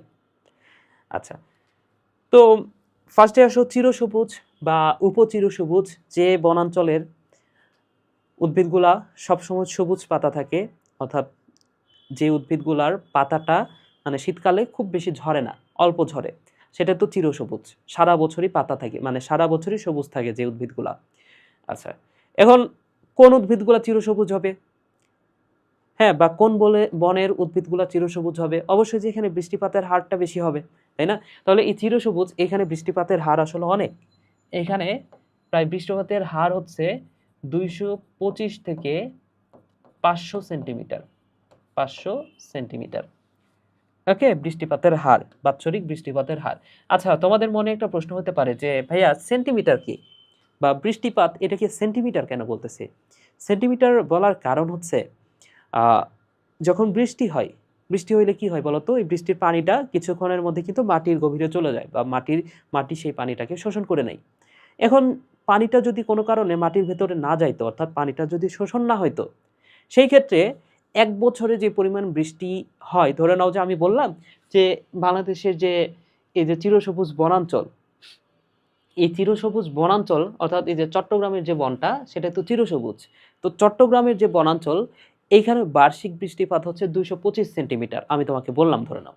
এর অর্থ হচ্ছে ওই পানিগুলা যদি, কোনো পানি যদি মাটির ভেতরে শোষিত না হতো, সেক্ষেত্রে ওই চট্টগ্রাম অঞ্চলের যে পরিমাণ বৃষ্টিটা হতো, সেটার উচ্চতা হয়তো 225 সেন্টিমিটার, বুঝতে পেরেছো? তাহলে এক বছরে যত বৃষ্টি হইতো, সেটার উচ্চতা হয়তো 225 সেন্টিমিটার, এটাকে বলা হচ্ছে সেন্টিমিটার, ঠিক আছে? কিন্তু পানি তো আসলে মাটির নিচে চলে যায়, হ্যাঁ, অর্থাৎ মাটি দ্বারা পানি শোষিত হয়, এই কারণে তুমি হচ্ছে এই উচ্চতাটা মাপতে পারবে না।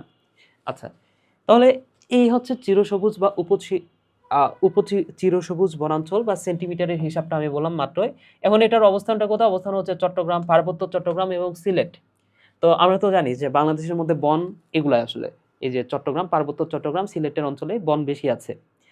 আচ্ছা, এরপরে দেখো এইখানে হচ্ছে এর বৈশিষ্ট্য কি? যেহেতু এখানে চিরসবুজ, সবসময় সবুজের সমাহার থাকে, তাহলে এখানে পুষ্টি উপাদানটাও বেশি মাটিতে, যে জীবজন্তু, সেই জীবজন্তু পচে গলে সেটা হিউমাসে পরিণত হয়। তাহলে এখানে হিউমাসের পরিমাণটাও বেশি। আচ্ছা, এবং মাটি কিছুটা অ্যাসিডিক বা অম্লীয় ধরনের। বন অপেক্ষাকৃত ঘন, যেহেতু সবসময় সবুজ আছে তার মানে কি এটা ঘন হবে। এবং ছোট ছোট পাহাড় এবং মাঝে মাঝে খাদ থাকে। আচ্ছা, অধিকাংশ উদ্ভিদ চিরসবুজ প্রকৃতির। যাই হোক, আমাদের সবচেয়ে গুরুত্বপূর্ণ ইনফরমেশন হচ্ছে এই হিউমাসটা। কোনো কিছু মানে মনে রাখতে চাইলে শুধুমাত্র এই একটাই মনে রাখো ভালো করে, ঠিক আছে? যে কোন অঞ্চলের মাটি হিউমাস সমৃদ্ধ, সেটা হচ্ছে চিরসবুজ বনাঞ্চল। এবং এখানে প্রধান উদ্ভিদগুলা দেখো, এই উদ্ভিদগুলার নামগুলা একটু আনকমন আমার কাছে মনে হয়, যে এই নামগুলো আমি খুব একটা শুনি নাই। যেমন গর্জন শুনছি, এছাড়া কি করই শুনছি, এই বাদবাকি নামগুলো কিন্তু আমি খুব বেশি শুনি নাই আসলে। তাহলে আনকমন যত গাছ আছে বা আনকমন হয়তোবা এই এলাকার মানুষেরা যারা আছো, যারা ভিডিওটা দেখবা তোমরা হয়তোবা চিনবা, তবে আমি এই নামগুলো খুবই কম শুনছি। বুঝতে পেরেছো? অর্থাৎ আনকমন যে নামগুলা, সেগুলাই আসলে এই চিরসবুজ বা উপচিরসবুজ বনাঞ্চলের উদ্ভিদ। ওকে, আচ্ছা, তো এইখানে আনকমন যদি কোনো অপশনের নাম থাকে যে গামার, এটা কোন বনাঞ্চলের উদ্ভিদ, সেটা হচ্ছে চিরসবুজ। হ্যাঁ, নামটা আনকমন দেখলে তুমি অ্যান্সার করবা চিরসবুজ। তো এইভাবে প্রশ্নটা আসলে খুবই কমই আসে। প্রশ্ন যদি আসেই, সেক্ষেত্রে প্রশ্নটা আসে এই যে পর্ণমোচী এইখান থেকে। সরি, আচ্ছা, এখানে আরেকটু ইনফরমেশন আছে। এই যে চিরসবুজ উপচিরসবুজের মধ্যে আরেকটু ইনফরমেশন আছে, সেটা হচ্ছে এক ধরনের ফরেস্ট আছে যেটাকে বলা হয় সোয়াম্প ফরেস্ট। এক ধরনের ফরেস্ট আছে যেটাকে বলা হচ্ছে সোয়াম্প ফরেস্ট, অর্থাৎ জলাবদ্ধ বন। জলাবদ্ধ বন মানে কি? যে বনে পানি আবদ্ধ অবস্থা থাকে সেটাকে বলা হচ্ছে জলাবদ্ধ বন। ওকে, বা সোয়াম্প ফরেস্ট। এবং বাংলাদেশে বাংলাদেশের যে সোয়াম্প ফরেস্ট সেটা হচ্ছে রাতারগুল। রাতারগুল বনাঞ্চল, যেটা আমরা জানি যে সিলেটে অবস্থিত। তাহলে সিলেটের যে রাতারগুল, এটা কিন্তু জলাবন হিসেবে পরিচিত বা একমাত্র সোয়াম্প ফরেস্ট বাংলাদেশের। এবং এইখানে এইখানে একমাত্র বাংলাদেশের বন্য গোলাপটা পাওয়া যায়। এই দুটো ইনফরমেশন মনে রাখো। তাহলে বাংলাদেশের সোয়াম্প ফরেস্ট হচ্ছে রাতারগুল, এবং এইখানে বন্য গোলাপ পাওয়া যায়। ঠিক আছে? সো রোজ মানে যেহেতু গোলাপ, এখানে হচ্ছে রোজা, বৈজ্ঞানিক নামটা হচ্ছে রোজা। এরপর আসো বাংলাদেশের বনাঞ্চল। তাহলে বাংলাদেশের বনাঞ্চল আমরা ফার্স্টে পড়লাম চিরসবুজ। এবার আমরা যেটা পড়বো পত্রঝরা বা পর্ণমোচী। তো এখান থেকে যেটা কোটি কোটি পার্সেন্ট ইম্পর্ট্যান্ট একটা কথাই যদি মনে রাখতে চাও, সেই ক্ষেত্রে মনে রাখবা যে পত্রঝরা বা পর্ণমোচী বা ডিসিডুয়াস যেটাই বলি, এই বনের প্রধান বৃক্ষটা হচ্ছে শাল। ঠিক আছে? সো যে কথাটা বললাম যে যতবার প্রশ্ন আসছে ততবার কিন্তু এই যে এইগুলা থেকে প্রশ্ন আসে নাই। হ্যাঁ, যত ভার্সিটিতে প্রশ্ন আসছে বা যত বিগত বছর যত কোশ্চিন অ্যানালাইসিস করলে দেখবা যে প্রশ্নটা হয় এই যে শাল। তোমাকে বলবে যে পত্রঝরা বনাঞ্চলের প্রধান উদ্ভিদ কোনটা, অ্যান্সার হবে শাল। এবং এটা অনেক সময় বৈজ্ঞানিক নাম দিয়েও দেয়। সো বৈজ্ঞানিক নামটা হচ্ছে শরিয়া রোবুস্টা। ওকে, সো যদি কোনো কিছু মনে রাখতেই হয়, এই একটা জিনিস ভালো করে মনে রাখো, ঠিক আছে? অন্যগুলো যদি মনে থাকে খুবই ভালো, যদি মনে না রাখতে পারো এইটা কোনোভাবেই ভুল হওয়া যাবে না। ওকে, এই শাল, এটা থেকে প্রশ্ন হবে। আচ্ছা, এ বনের আরেক নাম হচ্ছে গজারি বন। মনে রাখো, এই বনের আরেকটা নাম কি ভাইয়া? এই বনের আরেকটা নাম হচ্ছে গজারি বন। ওকে, এরপরে দেখো এটার অবস্থান কোথায়। আমরা জানি শালবন, এটা হচ্ছে গাজীপুরের দিকে আছে। গাজীপুর, ময়মনসিংহ, টাঙ্গাইল, শেরপুর, এই জায়গাগুলোতে এই শালবনটা আছে। ওই যে বাংলাদেশের যে শালবন, ময়মনসিংহের ভেতরেই তো শালবন, তাই না? আর ময়মনসিংহ কিন্তু এটা হচ্ছে গাজীপুরের আশেপাশেই। তো এই গাজীপুর, ময়মনসিংহ, টাঙ্গাইল, এই জায়গাগুলো মিলে এই শালবনটা আছে। এরপরে দেখো শীতকালে এই পাতাটা ঝরে যায়। হ্যাঁ, এই কারণে তো এর নাম হচ্ছে পর্ণমোচী। শীতকালে পাতাটা ঝরে যাবে। এছাড়াও এইখানে যে মাটির বর্ণটা হচ্ছে লাল, এবং মাটি বেশ অ্যাসিডিক, তাই না? ঠিক আছে, এরপরে আসো, এরপরে যে বনটা সেটা হচ্ছে ম্যানগ্রোভ। এটাই সবচেয়ে বেশি গুরুত্বপূর্ণ। এবং ম্যানগ্রোভ বা লবণাক্ত ওই যে পানিতে যে অভিযোজন, সেটা নিয়ে কিন্তু আমরা অলরেডি পড়ে ফেলেছি আগের ভিডিওতে, তাই না?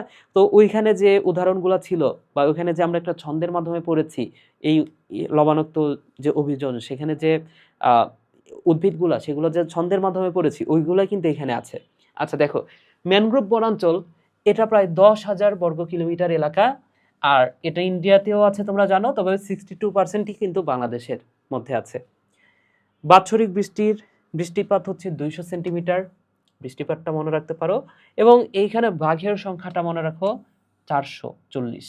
ওকে, এটা কিন্তু 2013 সাল পর্যন্ত, 2013 সাল পর্যন্ত কিন্তু এই রিপোর্টটা করা হয়েছে। বাঘের সংখ্যা 440। ম্যানগ্রোভ বনাঞ্চলের বৈশিষ্ট্য, তো আমরা তো ওইখানে বৈশিষ্ট্যগুলো পড়েছি, লবণাক্ত মাটিতে অভিযোজন যেটা, সেই টপিকে কিন্তু আমরা অলরেডি পড়েছি যে ওইখানে এটাও যেহেতু লবণাক্ত মাটিতেই এই উদ্ভিদগুলো, ম্যানগ্রোভ বন কি লবণাক্ত মাটিতেই, তো সমুদ্রের পাশে, তাই না?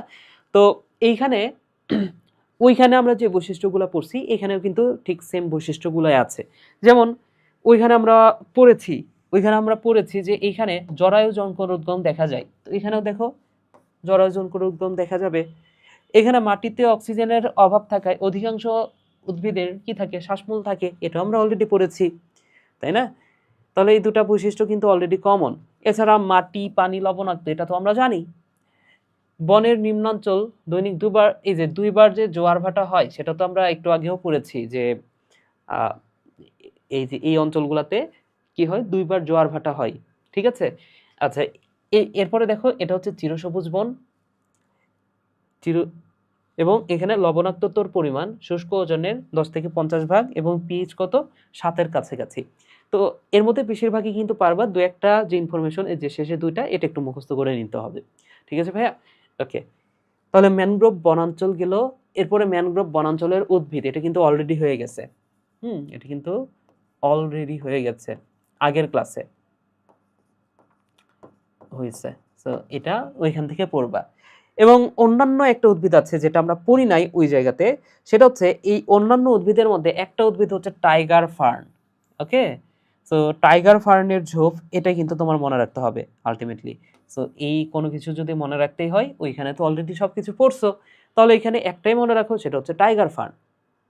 ওকে, এবং আরো বেশি গুরুত্বপূর্ণ কথা সেটা হচ্ছে, এটাকে আমরা জানি যে সুন্দরবনকে বলা হয় ওয়ার্ল্ড হেরিটেজ সাইট। তো এই নামটা কে দিয়েছে? ইউনেস্কো। কত সালে? 1997 সালে, ঠিক আছে? তো ইউনেস্কো এটাকে কি বলেছে ভাইয়া? ইউনেস্কো এটাকে বলেছে ওয়ার্ল্ড হেরিটেজ সাইট।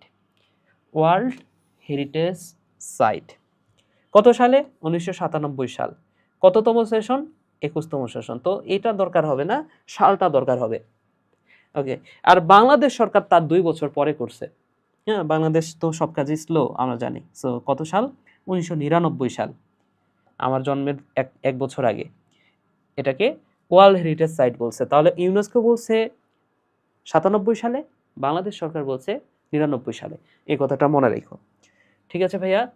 এবার আসো, এই বিষয়টা অনেক বেশি গুরুত্বপূর্ণ, সেটা হচ্ছে বাংলাদেশে বিলুপ্ত প্রায় উদ্ভিদ এবং প্রাণী। ঠিক আছে, এখানে কি আছে? উদ্ভিদ, হ্যাঁ। সো প্রাণীও আমরা পড়বো একটু পরে। বাংলাদেশের বিলুপ্ত প্রায় উদ্ভিদগুলো নিয়ে একটু পড়ো। সো উদ্ভিদগুলো কি কি? তোমাদের কাজটা হচ্ছে বাংলা নামটা মুখস্থ রাখা। এই যে দেখো, এই বাংলা নামগুলো মুখস্থ রাখা, ঠিক আছে? যে কটার বাংলা নাম দেওয়া আছে। তাহলে বাংলাদেশের বিলুপ্ত প্রায় উদ্ভিদ, এখানে ফার্নবর্গীয় 2টা আছে, একটু দেখো।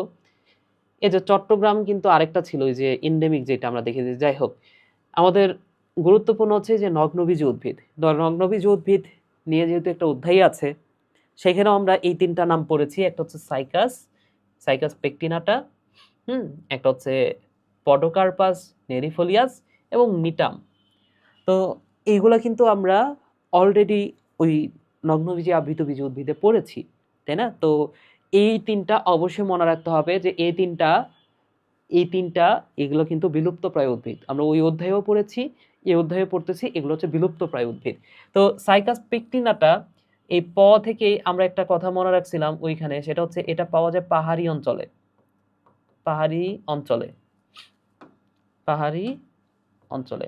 দ্বিতীয় কথা হচ্ছে এটার যে পাতাটা কিন্তু খাওয়া হয়। পথে পেকটিনাটা পথে পাহাড়ি অঞ্চলে, এবং পথে পাতা এটা কিন্তু খাদ্য হিসেবে গ্রহণ করা হয়। পডোকার্পাস নেরিফোলিয়াস এটা কিন্তু বাঁশপাতা নামে পরিচিত। এটা খুবই গুরুত্বপূর্ণ ইনফরমেশন। তাহলে বাঁশপাতা নামে পরিচিত কোনটা? এটাকে বলা হয় বাঁশপাতা, পডোকার্পাস নেরিফোলিয়াস। এবং নিটাম এটা নিয়েও আমরা পড়েছি। এটা আমরা কি পড়েছিলাম বলো তো? নিটাম নিটাম একটা ব্যতিক্রম ছিল না?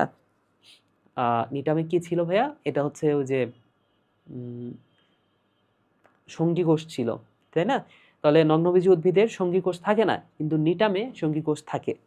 আচ্ছা, এরপরে দেখো আবৃতবীজি উদ্ভিদের মধ্যে কি কি আছে? মল্লিকা ঝাঁঝি আছে, আগর আছে, তালিপাম আছে, খুদে পরলা আছে, করুদ আছে, রোটালা আছে। তো তোমার কাজ হচ্ছে নামগুলা মনে রাখা, বুঝতে পেরেছো? এই নামগুলা মনে রাখা, বাংলাটা অন্তত। এখন বৈজ্ঞানিক নাম তোমার তো আলটিমেটলি মুখস্থই করতে হবে, এছাড়া তো উপায় নাই, তাই না? কিন্তু এমসিকিউ এর জন্য আমি তোমাকে একটু হেল্প করতে পারি। তোমাকে আসলে এমসিকিউ এর জন্য এগুলো পড়তে হবে, রিটেনে খুব বেশি আসার সম্ভাবনা নাই, এইচএসসিতে তো আসলে নাই। তবে তোমাকে ঢাকা ভার্সিটি যেহেতু রিটেন আছে, সেখানে মাঝে মাঝে বলতে পারে যে বাংলাদেশে বিলুপ্ত প্রায় দুটা উদ্ভিদের বৈজ্ঞানিক নাম লেখো, বলতেই পারে। ঠিক আছে, বলার সম্ভাবনা কম, তবে বললে আসলে তোমার হচ্ছে যখন ভার্সিটির কোশ্চিনটা এটা একটু কঠিন হয় মেডিকেলের চেয়ে, বুঝতে পেরেছো? মেডিকেলের জন্য এই বাংলাটা পড়লেই আনাপ, মেডিকেলে বাংলা দিয়ে আসে। কিন্তু ভার্সিটির বেশিরভাগ কোশ্চিন তোমাকে বৈজ্ঞানিক নাম দিয়ে দেয়, সমস্যাটা এখানেই, বুঝতে পেরেছো? তো বৈজ্ঞানিক নামটা মানে কঠিন কোশ্চিনটা ওই ভার্সিটিতেই করে আসলে। আচ্ছা, তো আমি একটু হেল্প করি তোমাদের। দেখো, গোলাপ, জংলি গোলাপ, এই যে একটু আগেও আমরা পড়েছি, হ্যাঁ, বন্য গোলাপ যেটাকে আমি বলছিলাম, কোথায় পাওয়া যায়? রাতারগুলে পাওয়া যায়, তাই না? তো বাংলাদেশের বিলুপ্ত প্রায় একটা উদ্ভিদ ওইটা জংলি গোলাপ বা বন্য গোলাপ। আচ্ছা, তো এর নামের মধ্যে আছে রোজা, তাহলে একটু আগে তো আমরা সেটাই দেখেছি। রোটালা, নামের মধ্যে আছে রোটালা। করুদ, এর নামের মধ্যে কি আছে?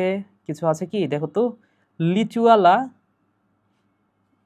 এভাবে পড়তে পারো, লিচু করু, লিচু করু, লিচু করু, ঠিক আছে? তাহলে লিচু করু পড়ো, জাস্ট এভাবে মনে রাখার জন্য, ঠিক আছে? লিচু করু, লিচু করু। আচ্ছা, এরপরে দেখো খুদে বড়লা, তাহলে খুদে নামের মধ্যে আছে খ, এবং বড়লা নামের মধ্যে আছে ব, তাই না? তাহলে নেমা, এই যে নামের মধ্যে আছে ক, ঠিক আছে? বা ক বা খ, খতে হচ্ছে খুদে, বিতে হচ্ছে বড়লা, এভাবে মনে রাখো, কেবি। তাহলে খুদে বড়লা কেবি, খুদে বড়লা নেমা বেগিলেন্সিস, ঠিক আছে? তাহলে খুদে বড়লা, এই যে কেতে খুদে, পিতে বড়লা, ঠিক আছে?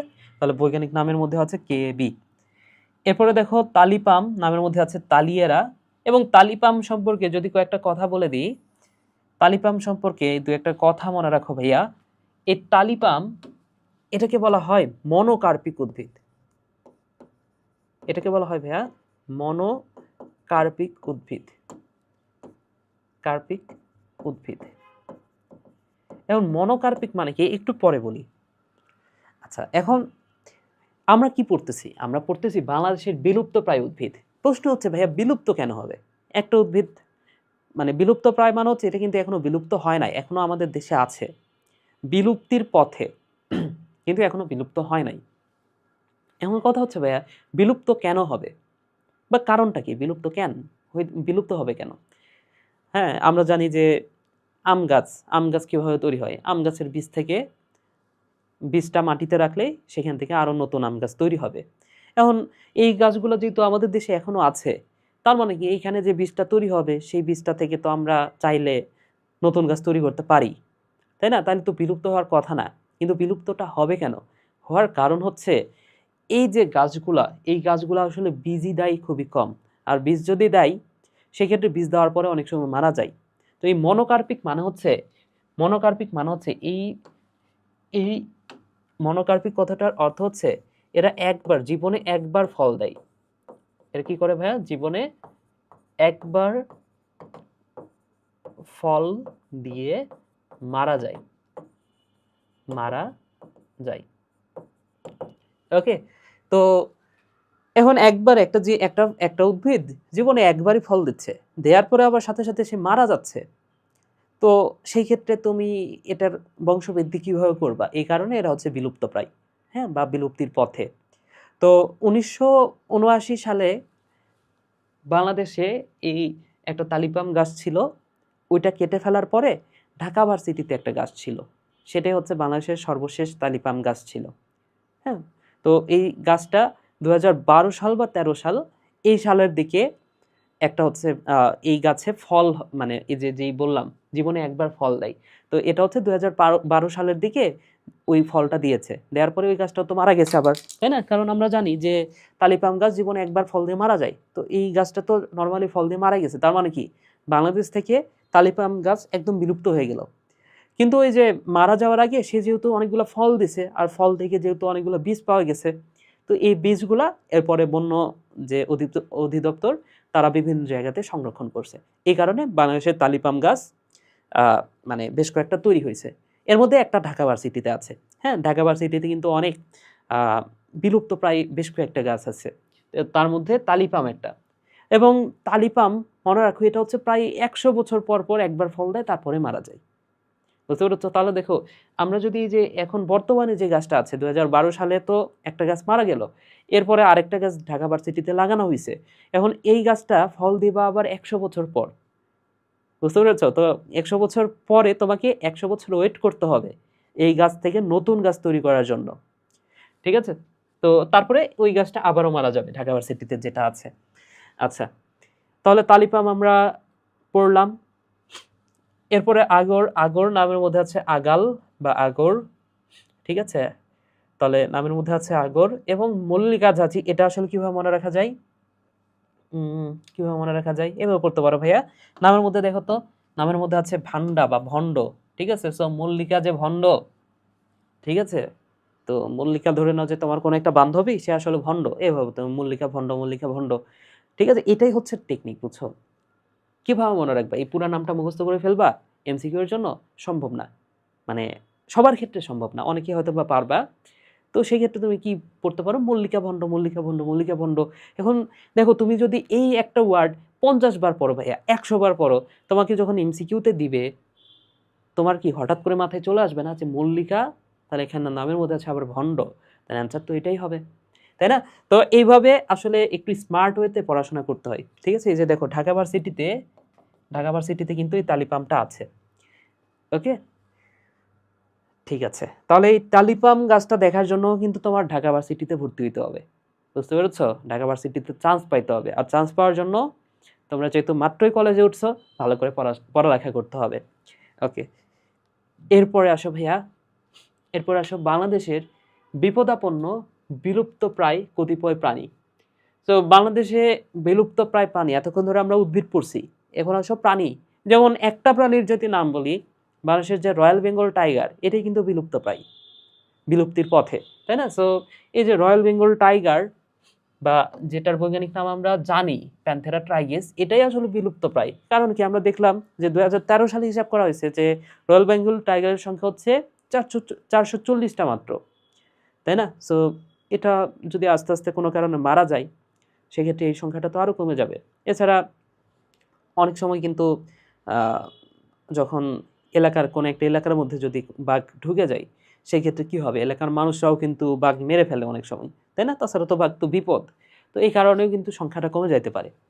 ঠিক আছে, এরপরে দেখো রাজশুকন। এটা আসলে কীভাবে মনে রাখবা? শতে শুকন, শতে সার্কো। ঠিক আছে, এইভাবে পড়তে পারো, শতে শুকন। তাহলে এই বৈজ্ঞানিক নামটাও শুরু হয়েছে স দ্বারা, সার্কো। ঠিক আছে ভাইয়া, এভাবে পড়তে পারো। ঘড়িয়াল, তাহলে এই যে ঘড়িয়ালের বৈজ্ঞানিক নামটা অলরেডি পড়েছি, গ দ্বারা শুরু, তাহলে ঘ আছে ২ বার। মিঠা পানির কুমির, ওই যে ক্রোকো আছে, ক্রোকোডাইল, তাহলে ক্রোকোডাইলাস, তাহলে কুমিরের বৈজ্ঞানিক নামের মধ্যে আছে ক্রোকোডাইলাস। ঠিক আছে, তাহলে এটা হচ্ছে মিঠা পানির কুমির। নীল গাই, হ্যাঁ গাই মানে কি? গরু। নীল গাই আমি দেখছি ইয়েতে, নীল গাই আমি দেখছি হচ্ছে সাফারি পার্কে, ইয়েতে গাজীপুরে। বুঝতে পেরেছ? তো এই নীল গাই বা নীল গরু, আমরা জানি যে আচ্ছা এখানে বেস না, BOSE, হ্যাঁ এটা হচ্ছে ও। তো আমরা জানি যে গরুর বৈজ্ঞানিক নাম হচ্ছে বস, বস ইন্ডিকা। বস ইন্ডিকা মানে হচ্ছে গরু, এটা আমরা জানি। বস ইন্ডিকা, এই বস ইন্ডিকা মানে হচ্ছে গরু। এখন এই নামের মধ্যে আছে দেখো বস, আবার নীল গাই এর নামের মধ্যে আছে বস। তাহলে দেখো এই গাই বা গরু মানে হচ্ছে বস। বুঝতে পেরেছ? তাহলে এটা এভাবে পড়তে পারো যে নীল গাই নামের মধ্যে আছে বস। আচ্ছা, অনেকে আবার, আচ্ছা যাই হোক ওই বিষয়টাতে না যাই। ঠিক আছে, এরপরে আসো শুশুক। শুশুক মানে হচ্ছে ওরেসালা। ঠিক আছে, তো একটু আগে আমরা পড়েছি ওরেসালা শুশুক। ঠিক আছে, এরপর আসো আমরা এই যে প্রাণীগুলা এগুলো কেন বিলুপ্তি হচ্ছে এই বিষয়টা নিয়ে একটু পড়বো। ভাইয়া এখানে জীব বিলুপ্তির যে কারণগুলা সেগুলো দেওয়া আছে, এখানে একটা হার দেওয়া আছে দেখো। জীব বিলুপ্তির হার হচ্ছে এই যে বছরে 27,000 বা 0.5%।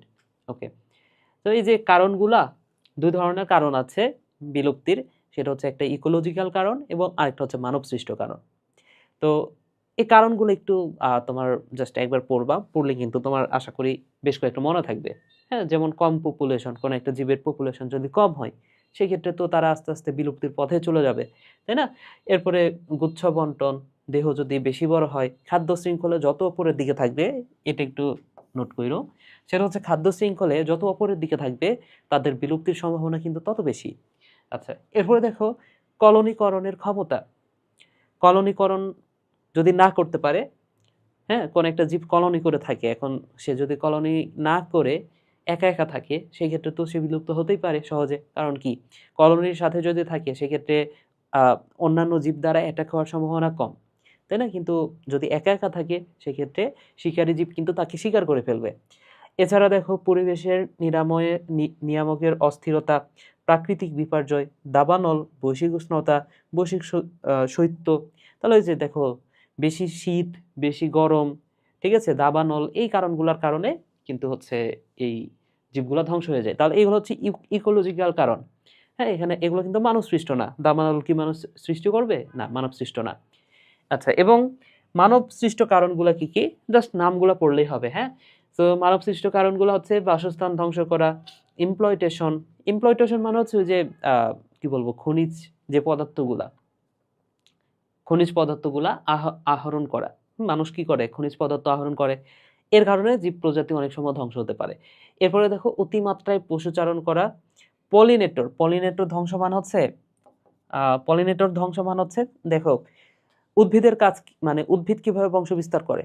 পরাগায়নের মাধ্যমে, তাই না? এখন আমরা যেহেতু এই যে উদ্ভিদে বেশি বেশি সার দিচ্ছি, কীটনাশক দিচ্ছি, এগুলো তো ক্ষতিকর পদার্থ।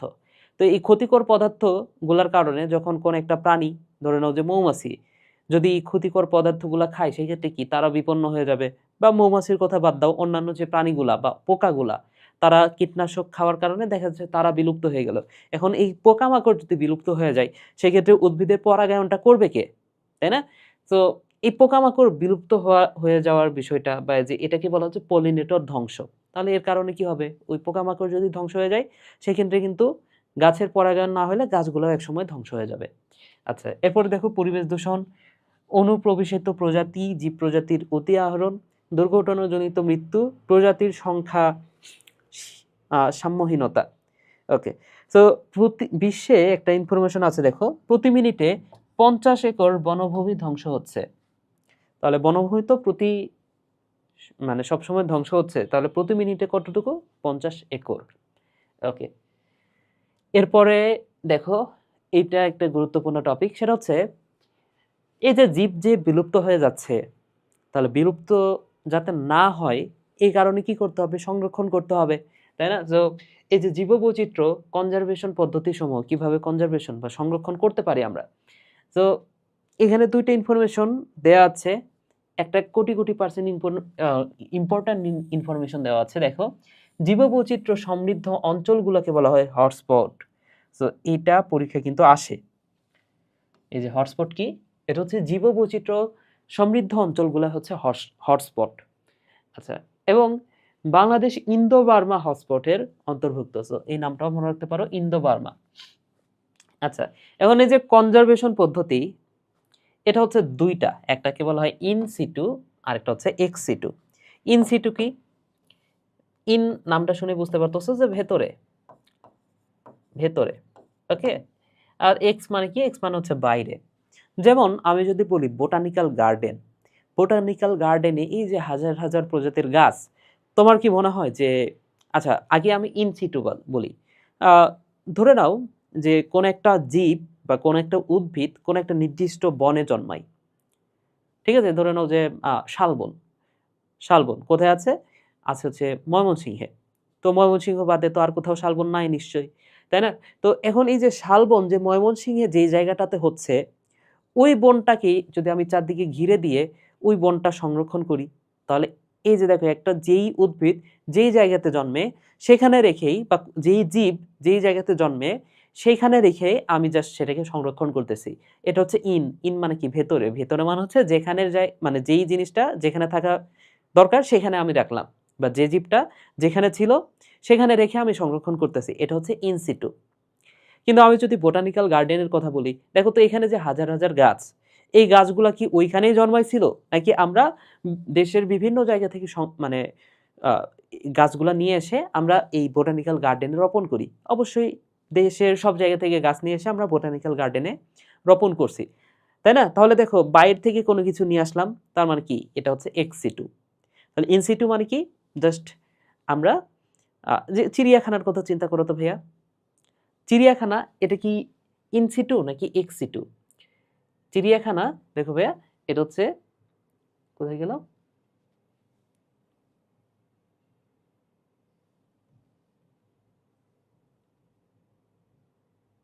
এই যে দেখো চিড়িয়াখানা এটা হচ্ছে এক্স সিটু। ওকে, সো এক্স সিটু কেন? কারণ হচ্ছে চিড়িয়াখানায় যে বাঘ আছে, সে বাঘটা কি ওই চিড়িয়াখানাতে আগে থেকে ছিল? না, আমরা কোনো একটা বন থেকে ধরে নিয়ে এসে সেটাকে আমরা চিড়িয়াখানার মধ্যে রাখছি। তাহলে চিড়িয়াখানায় আমি কি বলতে পারি? সেটা হচ্ছে এক্স সিটু, তাই না? তাহলে আমাদের নামটা ফার্স্ট একটু মনে রাখতে হবে, সেটা হচ্ছে এই যে দেখো যার নামের মধ্যে আছে ব্যাংক, ব্যাংকে আমরা কি করি? কোনো কিছু সংরক্ষণ করে রাখি। তাহলে বাইরে থেকে কোনো কিছু নিয়ে এসে কোনো একটা ব্যাংকে রাখলাম, ঠিক আছে? তাহলে সেটা কি বাইরে থেকে নিয়ে আসলাম এক্স সিটু। তো এই যে যার নামের মধ্যে আছে ব্যাংক, যেমন সিড ব্যাংক যেখানে আমরা বীজ নিয়ে এসে রাখি, এই যে জিন ব্যাংক যেখানে জিন রাখি, ইন ভিট্রো উপায়। এরপরে দেখো এরপরে দেখো ভাইয়া, এরপরে হচ্ছে যে সংরক্ষণ, যার নামের মধ্যে আছে সংরক্ষণ, তাহলে এগুলো হচ্ছে এক্স সিটু। তাহলে আমরা বাইরে থেকে কোনো কিছু নিয়ে এসে সংরক্ষণ করলাম, এটা হচ্ছে এক্স সিটু। তো জাস্ট মনে রাখো যে নামের মধ্যে আছে ব্যাংক এবং যার নামের মধ্যে আছে সংরক্ষণ, তারা সবাই হচ্ছে এক্স সিটু, ঠিক আছে? যার নামের মধ্যে আছে ব্যাংক, যার নামের মধ্যে আছে সংরক্ষণ, তারা সবাই এক্স সিটু। এছাড়াও এক্সট্রা কিছু আছে, এই যে এটাও ব্যাংক, ঠিক আছে? এক্সট্রা আরো তিনটা আছে, একটা হচ্ছে বোটানিক্যাল গার্ডেন। তো বোটানিক্যাল গার্ডেন নামটা শুনে বোঝা যাচ্ছে যে গার্ডেন, তো গার্ডেন আমরা কিভাবে করি? বাইরে থেকে গাছ নিয়ে এসে আমরা কোন একটা এরিয়াতে লাগানোর ফলে সেটা হয়ে যায় গার্ডেন। সো বোটানিক্যাল গার্ডেন এটা হচ্ছে এক্স সিটু। এরপরে ইনভিট্রো উপায়, এইখানে সংরক্ষণ বা ব্যাংক নাই। এবং চিড়িয়াখানা, তাহলে চিড়িয়াখানা আর গার্ডেন এটা আশা করি এমনিতেই বুঝবা। এই ইনভিট্রো উপায় যেটা, সেটাও একটু এক্সট্রা ভাবে মনে রাখো, ঠিক আছে ভাইয়া? এরপরে দেখো বোটানিক্যাল গার্ডেন, এটা কি সর্বপ্রথম ঢাকা বিশ্ববিদ্যালয়ের বোটানিক্যাল গার্ডেন আছে। ঢাকা বিশ্ববিদ্যালয়ে যারা চান্স পাবা, এটা দেখার জন্য হলো ঢাকা ভার্সিটিতে চান্স পাইতে হবে। ওকে, এরপরে দেখো সর্ববৃহৎ ন্যাশনাল বোটানিক্যাল গার্ডেন, এটা হচ্ছে মিরপুরে, ওই যে চিড়িয়াখানার পাশে যেটা। ওকে, সো এইটা একটা এক্স সিটু কনজারভেশন। এরপরে আসো ইন সিটু কনজারভেশন। সো এইটা একটু দেখো বাংলাদেশের যে জাতীয় উদ্যানগুলা, তো বাংলাদেশের জাতীয় উদ্যান এভাবে পড়তে পারো যে হিম হিম রানী, হিম রানী উদ্যানে যায়, এভাবে পড়তে পারো। হিম রানী কোথায় যায় ভাইয়া? উদ্যানে যায়। এবং এটা হচ্ছে প্রথম, এই যে হিমছড়ি, এটা হচ্ছে প্রথম জাতীয় উদ্যান। এটা হচ্ছে সবচেয়ে ছোট, রামসাগর এটা হচ্ছে সবচেয়ে ছোট, আর এটা হচ্ছে সবচেয়ে বড়। তো হিমরানী উদ্যানে যায়, এভাবে পড়তে পারো। তাহলে হিমছড়ি এটা হচ্ছে সর্বপ্রথম, রামসাগর এটা হচ্ছে সবচেয়ে ছোট, এবং নিতের নিঝুম দ্বীপ এটা হচ্ছে সবচেয়ে বড়। আচ্ছা, তাহলে জাতীয় উদ্যান নিয়ে আমরা পড়লাম। এরপর আসো ইকো পার্ক। তাহলে ইকো পার্ক এটা হচ্ছে ইন সিটু। তাহলে ইন সিটু এই ইকো পার্ক, সবচেয়ে বড় যে ইকো পার্ক সেটা হচ্ছে কুয়াকাটা ইকো পার্ক। এরপর আসো সাফারি পার্ক। সাফারি পার্ক দুইটা আছে, একটা হচ্ছে ডুলা হাজরা এবং আরেকটা হচ্ছে গাজীপুরে। সো নামটা যদি বলি, ডুলা হাজরা এবং গাজীপুর, সো এই দুইটা সাফারি পার্কের, এই দুইটা জায়গাতে যে সাফারি পার্ক ছিল, দুইটারই নাম ছিল বঙ্গবন্ধু শেখ মুজিবুর রহমান সাফারি পার্ক, ঠিক আছে? তো আমি যখন লাস্ট সাফারি পার্কে গেছি, মোটামুটি সরকার পরিবর্তন হওয়ার পরে, সেই সময় আমি দেখছি যে ওই বঙ্গবন্ধু নামটা আসলে কেটে দেওয়া হয়েছে বা ওটা ভেঙে ফেলা হয়েছে, ঠিক আছে? তো এখন নামটা চেঞ্জ হয়েছে কিনা সেটা একটু দেখে নিবা, ঠিক আছে? তো বইয়ে যেটা আছে সেটা হচ্ছে বঙ্গবন্ধু শেখ মুজিবুর রহমান সাফারি পার্ক। ওকে, বঙ্গবন্ধু দুইটা সাফারি পার্কের নামই হচ্ছে বঙ্গবন্ধু শেখ মুজিবুর রহমান, একটা হচ্ছে ডুলা হাজরাতে, আরেকটা হচ্ছে গাজীপুরে। আচ্ছা, তো সাফারি পার্কের উদ্দেশ্য কি যদি বলা হয়, উদ্দেশ্য কি? উদ্দেশ্য 4টা উদ্দেশ্য আছে: গবেষণা করা, জনসচেতনতা তৈরি করা, ইকো ট্যুরিজম, তাই না, বিনোদন, এই 4টা উদ্দেশ্য। তাহলে ইকো ট্যুরিজম, বিনোদন, কনজারভেশন ও গবেষণা করা এবং জনগণের মধ্যে সংরক্ষণ সচেতনতা তৈরি করা। ওকে, তাহলে এগুলো হচ্ছে সাফারি পার্কের উদ্দেশ্য। আচ্ছা, এরপরে দেখো আরো কিছু ইনসিটু কনজারভেশন আছে। একটা হচ্ছে বন্যজীব অভয়ারণ্য। দেখো ভাইয়া, দেশের সর্বপ্রথম ও সবচেয়ে ছোট বন্যজীব অভয়ারণ্য হচ্ছে চর কুকরিমুকরি। ওকে, এবং সবচেয়ে বড় হচ্ছে সুন্দরবন। তো সুন্দরবন তো জানোই, এটা সবচেয়ে বড় বাংলাদেশের মধ্যে, এবং বন্যজীব অভয়ারণ্যর মধ্যে চর কুকরিমুকরি আছে। তো এটা হচ্ছে আবার সবচেয়ে ছোট, সর্বপ্রথম এবং ছোট। আচ্ছা, গেম রিজার্ভ। তো বাংলাদেশে একমাত্র গেম রিজার্ভ হচ্ছে টেকনাফ। তাহলে game reserve Teknaf, game reserve Teknaf, game reserve Teknaf. ঠিক আছে, এরপরে দেখো মৎস্য অভয়াশ্রম। বৃহত্তর সিলেটের টাঙ্গুয়ার হাওর এবং হাকালুকি হাওর, এবং চট্টগ্রামের মাছ প্রজনন কেন্দ্র, এটা হচ্ছে হালদা নদী। ঠিক আছে, সুনামগঞ্জের টাঙ্গুয়ার হাওর, এটাকে স্থানীয় ভাষায় যে নামে ডাকা হয় দেখো, 6 বিল 9 কান্দা। ঠিক আছে, সো স্থানীয়ভাবে কি নামে ডাকা হয় এটা যদি বলা হয়, সেক্ষেত্রে 6 বিল 9 কান্দা। ঠিক আছে ভাইয়া, এই নামে পরিচিত। বিশ্বের সর্ববৃহৎ হাওর হচ্ছে হাকালুকি হাওর। তাহলে বিশ্বের সর্ববৃহৎ যে হাওরটা, সেটা নামটা মনে রাখো ভাইয়া, সেটা হচ্ছে হাকালুকি হাওর। এটা কোথায় অবস্থিত? এটা কিন্তু বিশ্বের মধ্যে। তাহলে এটা কোথায় অবস্থিত? মৌলভীবাজার এবং সিলেটে অবস্থিত। আচ্ছা, এবং বিশ্ব ঐতিহ্য, এটা হচ্ছে সুন্দরবন। ঠিক আছে, তাহলে এগুলো হচ্ছে ইনসিটু সংরক্ষণ। এবং তোমাদের একটা ছোট্ট বিষয় বলে দিই, সেটা হচ্ছে এই যে টাঙ্গুয়ার হাওর, এই যে টাঙ্গুয়ার হাওর, এই টাঙ্গুয়ার হাওরকে বলা হয় রামসার সাইট। ওকে, সো এটাকে কি বলা হয় ভাইয়া? এটাকে বলা হয় রামসার সাইট বলা হয়। তো এই রামসার, এটা হচ্ছে একটা ইরানের শহরের নাম। এটা হচ্ছে একটা ইরানের শহর, ইরানের শহর। আচ্ছা, সো এই রামসার সাইট কথাটার অর্থ হচ্ছে, এই রামসার সাইট কথাটার অর্থ হচ্ছে যে যেই জায়গাতে আসলে বন্যজীবগুলা মানে বন্যজীব অভয়ারণ্য বলা হয় যে জায়গাগুলাকে। ঠিক আছে, যেমন এই টাঙ্গুয়ার হাওর, এখানে কিন্তু এটা হচ্ছে প্রাকৃতিকভাবে এখানে মাছগুলা কিন্তু থাকতে পারে, তাই না? তো এই টাঙ্গুয়ার হাওর এবং সুন্দরবন, এই দুটাকে রামসার সাইট বলা হয়। তো ইরানের একটা শহর, যে জায়গাটার নাম হচ্ছে রামসার, সেখানে একটা কনভেনশন হয়, যেখানে আসলে পুরা বিশ্বের কোন জায়গাগুলো আসলে বন্যজীব অভয়ারণ্য সেটা ঠিক করা হয়, বা সেটা দেখা হয় আর কি। ঠিক আছে, তো সেই অনুযায়ী বাংলাদেশের রামসার সাইট হচ্ছে টাঙ্গুয়ার হাওর এবং আরেকটা হচ্ছে সুন্দরবন। ঠিক আছে, তো টাঙ্গুয়ার হাওরটাই একটু বেশি করে মনে রাখো। ঠিক আছে, এবং আরেকটি ইনফরমেশন, লাস্ট ইনফরমেশন দিয়ে আমি শেষ করব, সেটা হচ্ছে এই যে ইন ভিট্রো কালচার, যেটা আমি বললাম, এই ইন ভিট্রো কালচার, এইখানে যে গাছটা করা হয়, এখানে নাইট্রোজেনে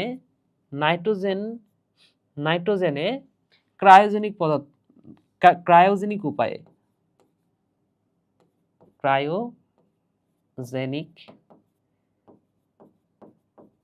উপায়ে সংরক্ষণ করা হয়,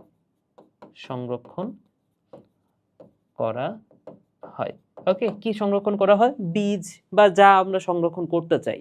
একটা উদ্ভিদের নরমালি তো বীজই সংরক্ষণ করা হয়। সো বীজ বা আদার্স অন্য কিছু যদি আমরা সংরক্ষণ করতে চাই, সেটা একটা ক্রায়োজেনিক উপায় আছে, সেটার মাধ্যমে আমরা করতে পারি। তো এখানে তাপমাত্রাটা মনে রাখো, তাপমাত্রা হচ্ছে -196 ডিগ্রি সেলসিয়াস তাপমাত্রায়। ওকে, সো নাইট্রোজেনের উপস্থিতিতে আমরা জানি, আমরা হচ্ছে যদি -196 ডিগ্রি সেলসিয়াসে কোনো কিছু জমায়ে সংরক্ষণ করতে পারি। ঠিক আছে ভাইয়ারা, তাহলে এই ছিল আজকের ক্লাস। আজকের ক্লাসে আমরা অনেক কিছু পড়েছি। এই অধ্যায়ের মোস্ট অফ দ্য টপিক এই ক্লাসটা, এই পার্টে ছিল আর কি। তো আমরা কিন্তু একটা ছোট্ট বিষয় পড়ি নাই, সেটা হচ্ছে ওই যে প্রাণী ভৌগোলিক অঞ্চলের প্রাণীগুলা। তো আমি অবশ্যই সেটা নিয়ে তোমাদের জন্য আলাদা ভিডিও বানাবো। সো সে পর্যন্ত তার আগে তোমরা এই পুরা ক্লাসটা দেখে নিও, ঠিক আছে? এবং পরবর্তীতে আমি যে চ্যানেলের কথা বললাম বা হালকেনস্টাইন, সেখানে সেই ভিডিওটাও পাবা। ওকে, তোমাদের সবাইকে ধন্যবাদ পুরা ক্লাসটা মনোযোগ দিয়ে দেখার জন্য ভাইয়ারা। ওকে, সবাই ভালো থাকো, সুস্থ থাকো, টাটা।